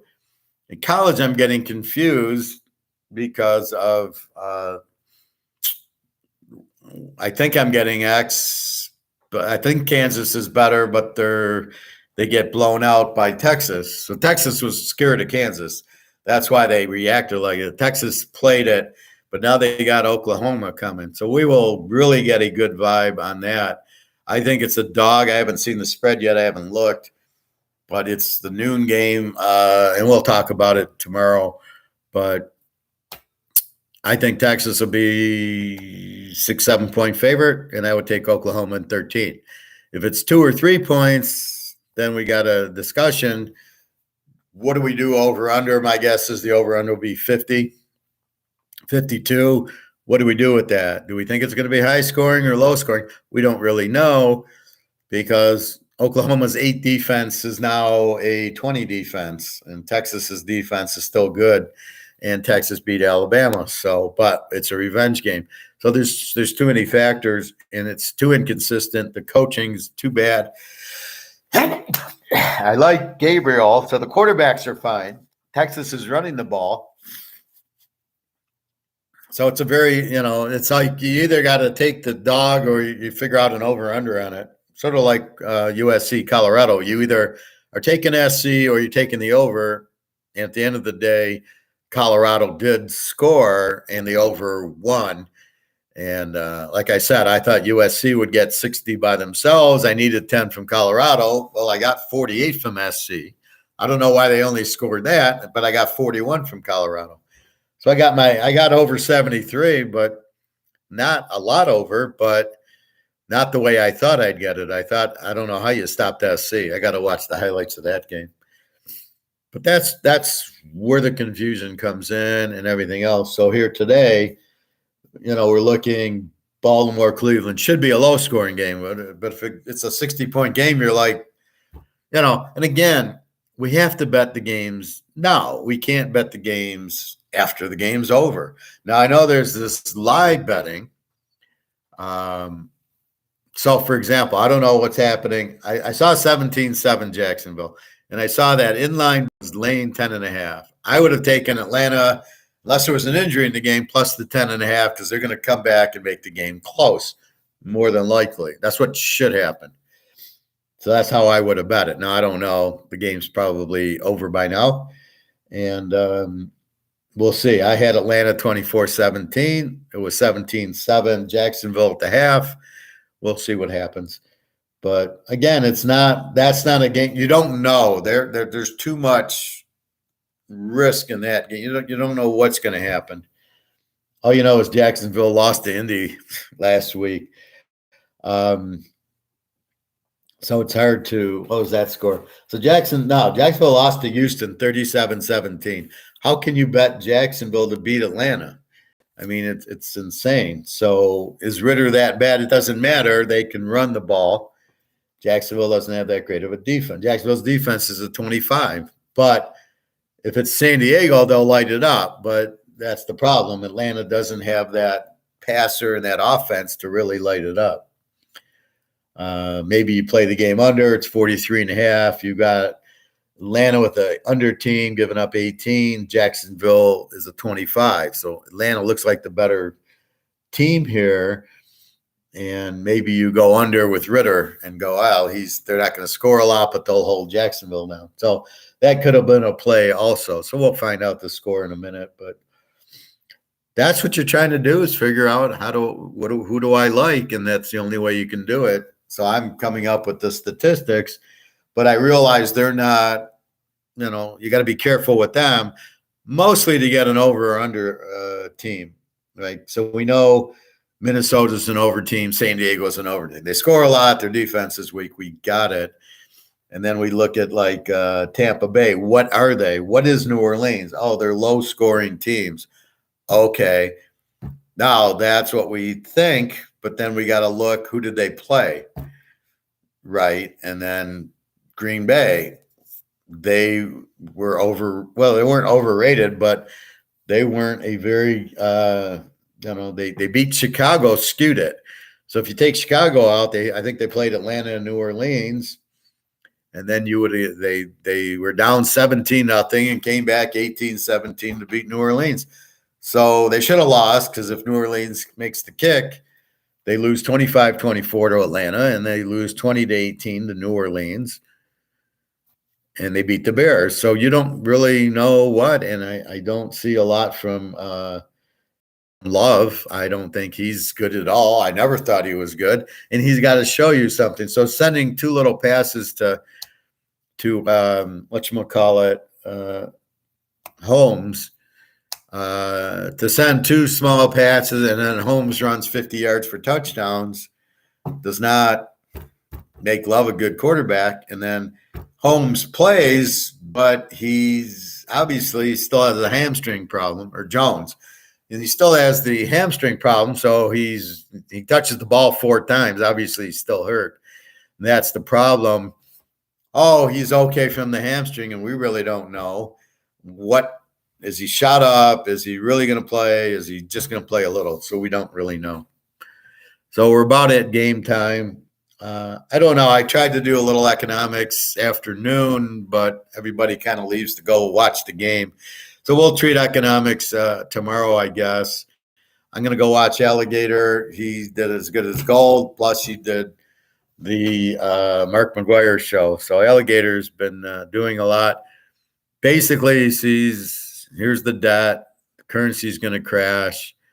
Gold will skyrocket. They're starting to get gold for oil, because if you think about it, so India is Keynesian, which means they're not for gold. They think you can just print money, because England keeps sending. So England and the U.S. are the biggest troublemakers, because they'll put their guys in power who are pro-U.S. and pro-London, who don't want the gold standard.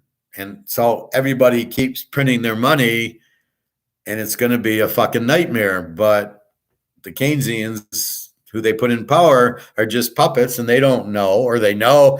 I can't imagine they actually know, so we assume they don't know, because we know, and that's all we've been talking about. And so with that said, if you're Russia or Saudi Arabia and you got oil, do you want to get your oil, do you want to get paid in this, or do you want to get paid in gold? And that's really the whole key to it. They're starting to get paid in gold. Well, for the last year, they're getting gold for their oil at a cheaper price. So if you pay me $50 a barrel in gold versus $100 in paper, so everybody gets the gold and pays them, and they're theoretically bringing in gold, and but if you priced oil in gold, the price is still $2 a barrel. That's because you print the dollar to nothing, but they don't understand it. Then Alligator said there was $90 trillion US dollars outside the country that needs to come in. He thought it was less. So that's now it's weird. He doesn't say inflation. He'll say purchasing power. When they say purchasing power is down, that's inflation. Inflation is printing the dollar to zero, and that destroys the purchasing power, because it can't buy anything, because it has no value. So anytime you hear purchasing power is down, that's what the real inflation is. And even I'm like shaking my head with Alligator, going, you don't fucking know that that's inflation? Then he'll say price inflation. You're like, okay, he doesn't know. How does Alligator not know? Because he's a stockbroker. He's not an economist. That's why Egon's the best, because me and Egon speak the same language. We would call it inflation, but Alligator calls it loss of purchasing power. And you're like, why don't you call it inflation? Or is it a YouTube problem? But I say inflation. YouTube doesn't do anything to me. So I don't know what it is, but when they say loss of purchasing power, that's inflation.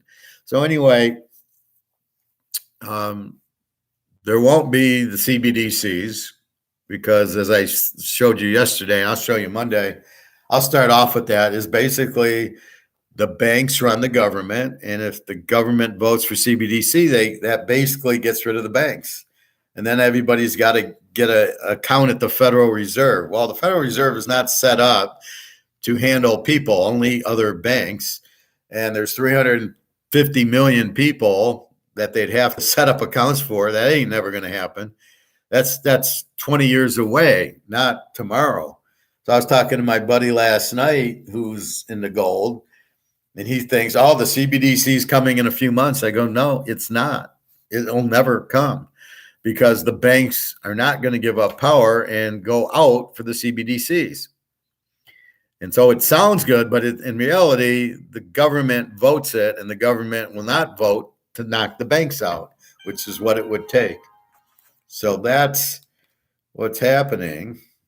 Let's see who's calling me. Probably Daria.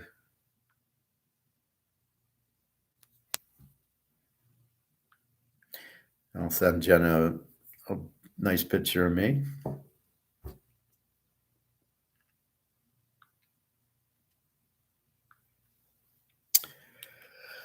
So that's what you have is gold. There's so many different things now about the BRICS currency going to gold.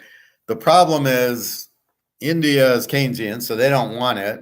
China wants it, but China won't do it yet. China will wait until they need to. Now they are having problems with their economy, and the yuan is not a good value. There's not inflation there. So when China needs to go on it, they will. But in the meantime, Russia needs to go on it. So our buddies are Putin and the Russians, actually, for our gold, because they will go on the gold, because the ruble is now worth a cent. It's if you send $100,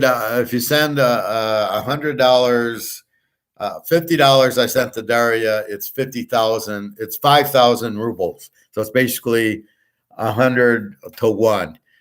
And but they got 35,000 tons of gold. So they say, oh, our dollar's falling apart. We need to back it by gold. And then once they do that, they'll have the strongest dollar because it's backed by gold. So they have that, and they're going, fuck it, we need to do it because our dollar is worthless. And that's what they're doing. So they are very close to doing it. And since we're sanctioning them, there's nothing we can do. And we're at war with them, which the more I think we're at war is because of them going to a gold standard, not anything to do with Ukraine or NATO. We want to go on, they want to go on a gold standard, which we don't want because we can't survive if there's a gold standard out there that'll kill COMEX and kill the dollar, and the gold will go up. So Russia's our best friend right now.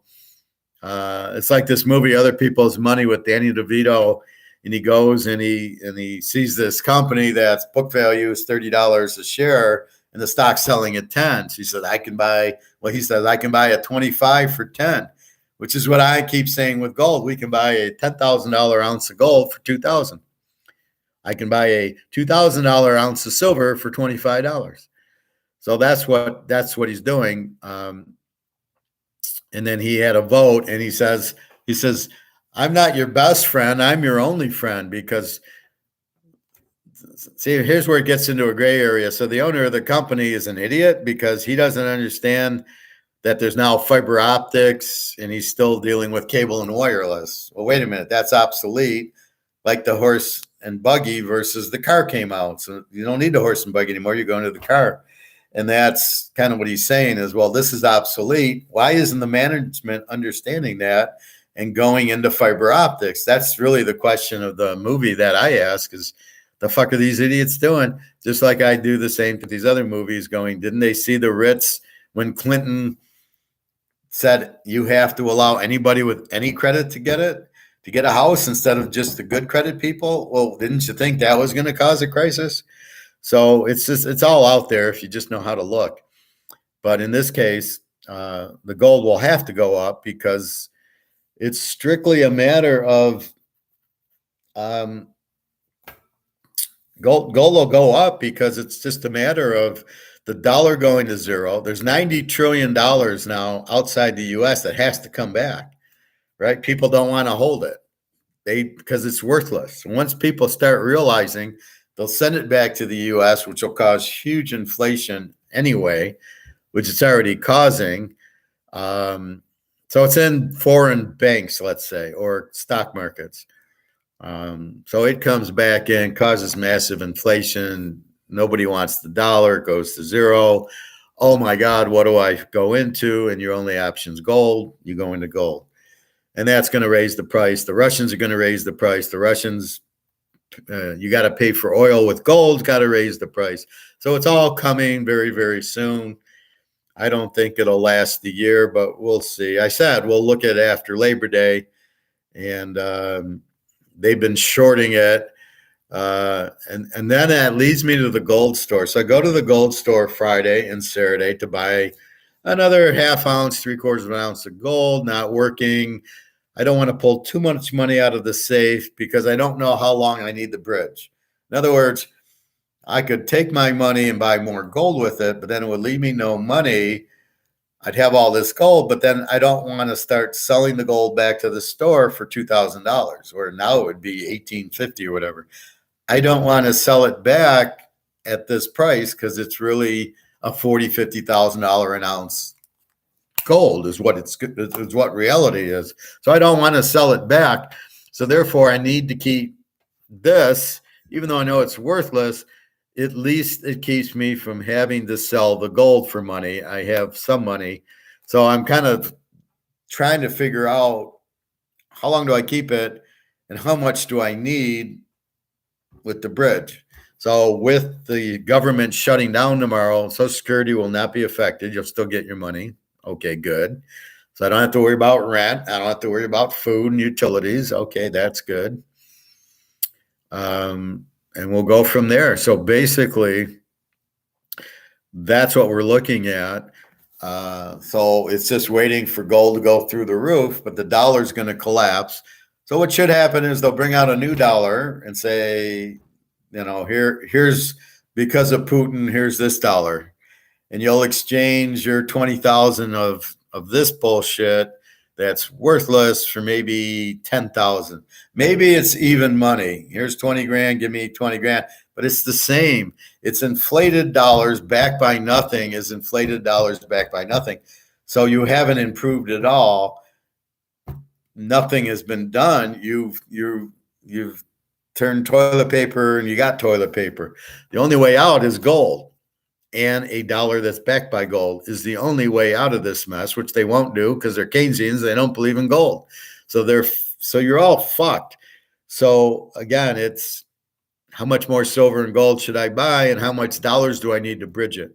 And that's kind of where I'm at. So COMEX is keeping the price down. But again, Russia selling oil for gold will make the gold price go up. See, as they come out with gold-backed currency, they really won't be able to keep the price of gold has to go up because I have a lot of currency, right? So once you get China and BRICS into this mix, which is coming, it's just not right now, but very soon, Russia's going to do it with the ruble. We need a higher gold price because there's too many people and too many dollars at 2,000 an ounce. We need it 20,000 an ounce. Then it's we don't have to print as much. That's really where it's headed. They can't keep it at 2,000, and so it'll get changed in price. And if we keep it at if we keep silver at 25 and Russia's got it at 250, then all people do is they buy ours for 25 and go sell it for 250. How long is that going to last? And why would COMEX do that? Why wouldn't they just sell it for 250, not 25? So this is where it's nearing the end. As I said, the iceberg's hit. We're on the boat and we go, shit, look at the water's up to our knees now. We got to get off the boat and onto the gold boat. The rest of the people are a bunch of idiots who see the water but don't react to it. They don't get to the boats. They don't understand the boat's sinking because the boat can't sink. Yeah, it can if it hits an iceberg. Same thing with the dollar. Well, it can't go. It can't go. Well, if you print $90 trillion of it, it certainly can. You've killed the value. See, the Keynesians don't realize they can kill the value of the dollar. How you can miss that basic point of supply and demand, or not even that, just so let's say you're at the meat counter and they keep making more steaks. Well, the price of the steak's $5. I mean, but if you don't have any steaks, it's $25. So how do you miss that point? If I've got all this extra meat, that I got that the value drops because I got so much of it. Well, it's sort of like if we go to a buffet. So we go to the MGM buffet in Detroit, and they got steaks, New York strips for New Year's, and they're all you want, right? It's buffet, and so you get one. Maybe you get two because you like them, but you don't get three because you're like, okay, A, I want to try other things. B, I already had two. I've lost the interest in getting the third one, and that's basically what it is. So as you print more money, the value's down, and it's just worth nothing, and that's exactly what's happening. So with that said, it's just buy gold and silver. You're buying a 25 for 10. You're buying a $25 ounce of silver, a $200 ounce, $500 ounce of silver for 25. It doesn't matter. It's going to jump. And so you're still only paying 25 for it. So it's going to go up. And the same thing in gold. Now, the guy didn't have the gold I wanted. He had a couple tenth of an ounce US. He wants to sell them at 250. That's what you were selling it when the gold was the COMEX was at 2000 or 1980. You were selling them for 250. Now you're still selling them for 250 and it's down to 1875. That doesn't make sense. So I've kind of figured out what the gold store is doing. So walk with me in this. Somebody comes in with an ounce of gold and they buy it for him from spot. So spot's 1975. I come in with the US dollar, they give me 1970. The US outs, they give me 1975 for it. And then what they're going to do, since there are stores, they're going to then sell it for 2075. They premium it up 100. They make 100 on the deals. What happens? Aha, but what's happened? So they paid me 1975. They get it out there, but now the COMEX drops to 1850. They can't sell this ounce for 1850 if they bought it for 1975. All right, they marked the premium, so now it's 1950. But they paid 1975 for it. They're going to lose $25 an ounce on gold because the COMEX dropped. So they're in a dilemma. So they won't lower their price the way it should be lowered for the things they bought at the higher point. And they're keeping it 250. And I'm laughing at the guy going, well, nobody's going to buy it at 250 when gold's down to 1857 or whatever it's at. I said nobody's gonna buy it for 250. He had the maple leaf for 221, but I wanted quarters and halves. I like buying quarter ounces for like 5 something and half ounces for like 9 something. So I said, no, I'd rather spend my money on that than start getting more tenth of an ounce for 220 just because you have some gold. So I'll come back next week. So once the COMEX goes back up, well, then he'll sell the others. But as people bring in their money, they're only getting 1850 for their ounce, where they were getting 1950 2 weeks ago. So that's what the coin store is doing. That because I'm the professor, I figured out. So there was no gold to really buy except for these few ounces that were bought at a higher price that he won't come down on, because he'll lose money on it, right? He paid $250, so he's not going to sell them for $200 and take a $50 loss. Well, then don't tie it to the fucking spot like you're doing, and don't cheat people. When you want to sell the gold, you want to buy it back at spot, even though you're selling it at 100 over spot. So that's this whole little game. but he's getting fucked on it because the spot dropped so much that he's not getting anything. So just food for thought. Very interesting that I figure that out, but I think that's why he has no gold. He has silver because he didn't really lose on it, right? Silver didn't really went from 25 to 22 or something, if he even bought it at 25.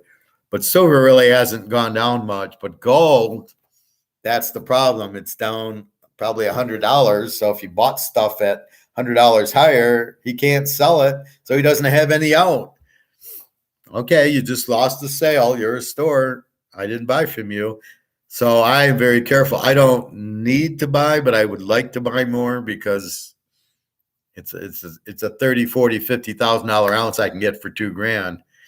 But I'm trying to bridge the money I have, keeping it versus buying more gold, but then needing to bridge it where I run out of money, but I got gold, and now I got to go back and sell my gold at $2,000 an ounce when it's worth 30, 40, 50,000 an ounce.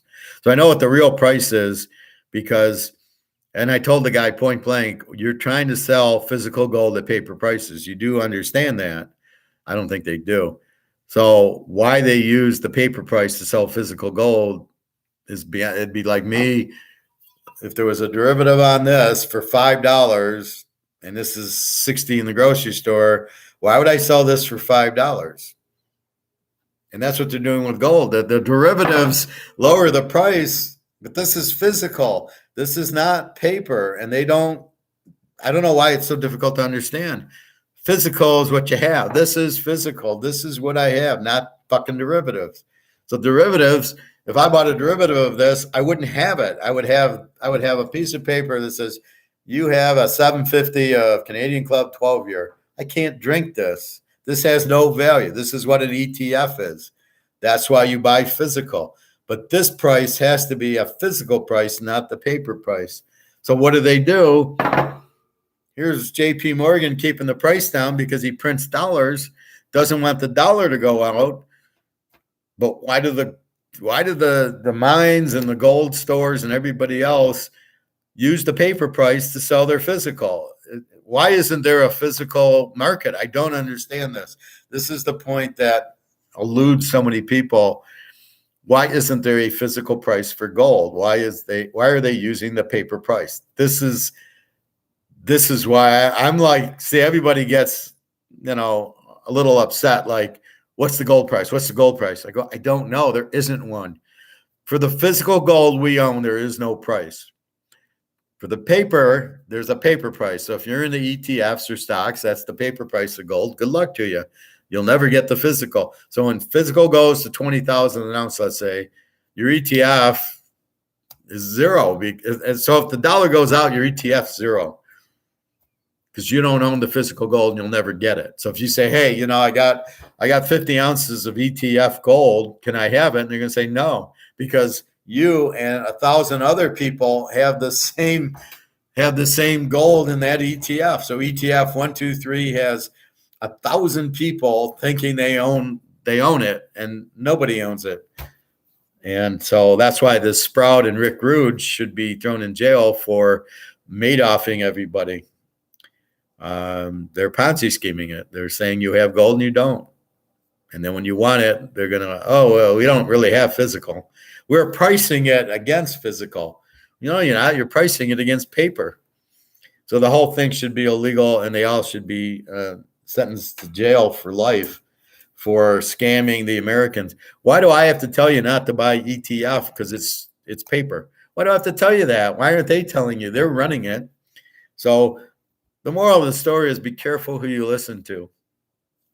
So again, I go back to, Attack on Wall Street, and I'm watching it from a different flavor. And I go, there's all these people that lost all their money in the housing crisis of 2008. It's a housing crisis, not a financial crisis. And most people go to work, earn money, and they pay their bills, and then they have money left over. And the problem is they don't know what to do with it.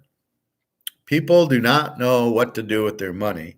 So here's this fucking army guy has 60 grand and he doesn't know what to do with it. he should learn what to do with it and not trust anybody but himself or me. If you can find a guy like me, you can trust me because I'm not selling you anything. But he doesn't know what to do with the 60,000. He doesn't have the background for it. And I'm thinking that's millions of people are all in the same boat as this Army guy. They have all this money that they don't know what to do with. So what do? They go to the stockbroker or financial advisor. And what do? Oh, put it in this real estate trust, even though the real estate market's about to crash, because all these people since Clinton in 97 has said, as long as I want everybody to have a house. So even if they don't have credit or don't have a job, you've got to give them a mortgage.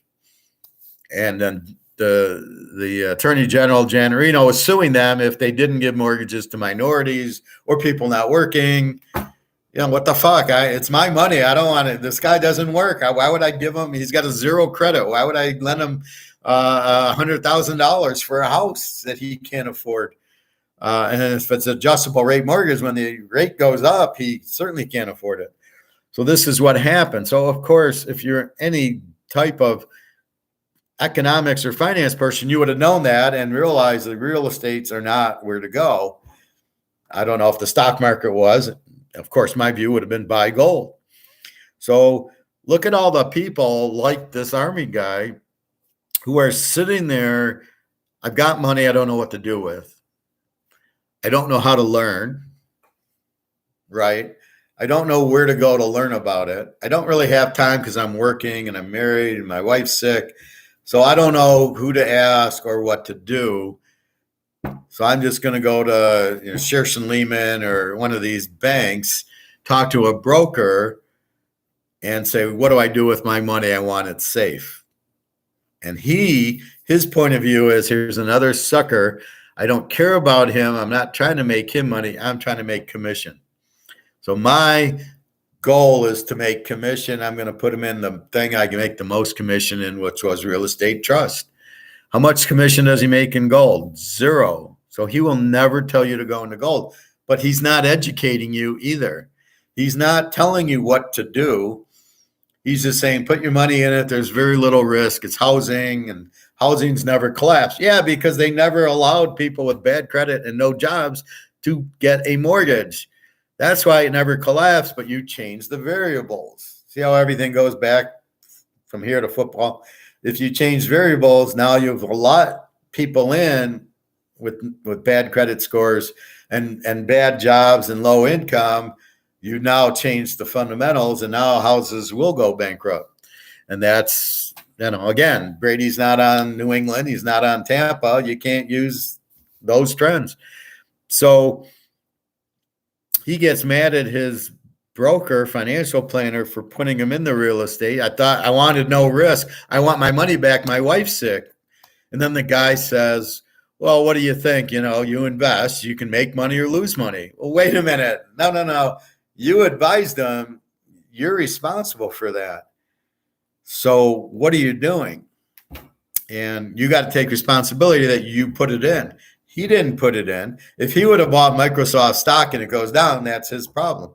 But if he doesn't know and you tell him to go into a real estate trust because you're going to get, as they pay the mortgages, you get a percentage of it. Okay, that's your responsibility, not him. He listened to you. So don't say, well, it's gambling and you make money and lose money. That's bullshit. That's the problem, but multiply it by a million. So all these people are suckered into real estate trust or Madoff. They don't know what they're doing. They don't know why they're doing it, but they're trying to make money. And that's what happens. And so there needs to be education, which is what I'm doing, to say, you got 60 grand. You don't want risk. You just want to survive. And if your wife gets sick, you need it, or your kids get sick, you need it. Or if you just want to relax and you're going to make money, just buy gold. And that's what I would tell everybody. But I could never work there because I won't get commission on gold sales. Why not? That's the big clue, right? So they'll never tell anybody to get into gold, even though that's the prudent play. if you really cared about the customer, that's what you would put them in, is gold. So that's the problem with this whole crash, is that not only did all the Wall Street banks go under, but they all got bailed out because they're run the government, who's in charge of the bailout, number one. And then number two, the people all don't have a clue what they're doing. So it's like I say, if you're going to go play craps or poker or blackjack at the casino, you better fucking learn the game. If you're going to bet football, you better understand why you made a bet on a certain team. Why did we bet USC over? Well, because they can score a lot. They don't have a defense. Colorado can score. That makes sense. That's why we bet it. We won. Okay. Sometimes it loses. Sometimes it wins. But we have a principle why we chose what we chose. And that's really what is what's happening.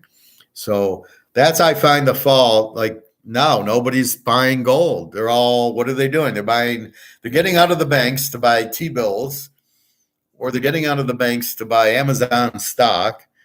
You got to get out of the banks, but they're not buying gold with it. Why aren't they? Because they don't know what they're doing. And then their financial advisor says, buy this stock or buy this bond. He doesn't care. It's what he makes the commission in. If you watch The Big Short, what do those two idiots in Florida say? Well, I get more commission selling an adjustable rate mortgage than I do a fixed rate mortgage. So instead of getting $2,000, I get $10,000. So what does he look at? Oh, I'm going to put everybody in adjustable rate mortgages because I get more commission on it. Not that you're all going to get fucked when the rate goes up. See, so you're dealing with people who do not have your best interest involved, and that's the problem. So that's what I'm doing, is I have your best interest in at heart, not mine. I am not here telling you to buy gold. It doesn't benefit me. It benefits me that you are protected and you're smart and you get into gold and you understand what I'm saying. And you go, that makes sense. And you make your own decision and you go buy it and you go, fine. I try to do that with football, but it's a little bit, gold's much easier. I know this is collapsing because I know why, because they're printing it. And then I know gold will go through the roof because all these dollars are crashing because the Keynesians are in charge and they don't know what they're doing. They've been proven wrong. Only the Adam Smith people understand, and we just roll our eyes and shake my head, as Bobby would say, as we go into, we need to buy gold. And it's the easiest decision you can make in your life. There's no decision. It's going to go up and you have no risk. It can't go to zero, even though COMEX is lowering it. We understand that's the paper gold lowering it, not the physical gold. And believe me, if it went down a lot more, I mean, I would empty my safe with all my money and buy gold. You cannot lose in gold. All the demand, a thing has a price because of demand, and there's all the central banks buying it. And believe me, Putin has 32,000 ounces because he's not a stupid man, right? So, and he's not really a communist. He wants to be Peter the Great, not Joe Stalin. So from that standpoint, he's not really a communist. So with that said, I'm trying to educate you so you can make the smart decision and feel comfortable knowing, yeah, no, that's exactly what I did. Because you're not going to get it anywhere. You can go to your financial advisors. They're going to put you in stocks and bonds. You call them up. 60% stock, 40% bonds. Do you know what inflation is? Well, the prices will come back down. That's not inflation. So you're not going to get the real answer unless you listen to what I'm telling you, or somebody similar to me who's an Austrian economist, which good luck finding them. Because since 94, I don't even think Walsh teaches it anymore. I think they teach Keynesian. So you have very few people that actually know what's going on, which is why I show you Egon and Aligator, because they know what's going on. So all you can do is educate yourself, then make your decision, just like you got to make your own football bets. I can give you the free picks and, as G didn't bet it or bet it or whatever, that's fine. But you got to have a reason. So when somebody gives me their picks, I want their reason for the pick. Not that it's a bad pick or a good pick, but give me your reason. Don't just give me your pick. I bet Detroit. Why? Well, I don't know. So that's really what I'm about is to get that. Buy the gold for protection. That's your only out. That's your only choice. People are making it hard on themselves by not listening and buying, I got Amazon stock. I got oil stocks. I got my money in the bank or out of the bank. And very few people understand it. So I talked to my lifeguard buddy and I tell her, I was talking to this guy in the hot tub and he blew me away when I started bringing up gold. And she says, she was trying to be nice. She says, well, more gold for us. Like she's a gold person. She said, more gold for us then. And so what she's saying is, look, we know it's limited and we know it's running out. So we don't want this guy to buy our gold. We want to buy it. And I go, well, but I hope he leaves me some to buy, but that's not the point of it. So anyway, that's what's going on. 1:30. So let's go watch football. I'm going to go swim and I'll come back for the late games. And again, your free pick, Seattle tomorrow, and then the Cleveland game, which is already going under. We probably like San Diego, and then I would think the Dallas under will be good, and then KC and the Jets. We'll get a feel of that. Let's hope Zach Wilson plays a little better, but I think I can see the Jets giving Mahomes a little bit of a problem. Not a lot, but we'll see. How does Arizona play after Dallas? If they upset Dallas, how are they going to play? We will see that. And that's what you're trying to learn from the teams. I'll update my college stats to try to get a better feel for it.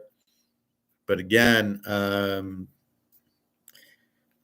you got to be careful betting against your Clemson. And really, I should never have made the Clemson-Kansas teaser, or the Syracuse-Clemson teaser. You don't fuck with the better teams, although I thought I had the better teams. You want to bet against the Z teams, and it's as simple as that. A play A, take the dog. And that's what I did. Syracuse and Clemson was A versus A, as was Kansas, Texas. So I took the dogs because of that fact.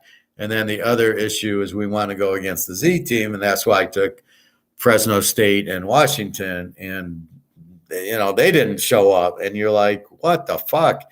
How does Fresno State not kill Nevada? I mean, is Nevada not a Z team? So there's a lot you're trying to figure out, and we'll figure it out.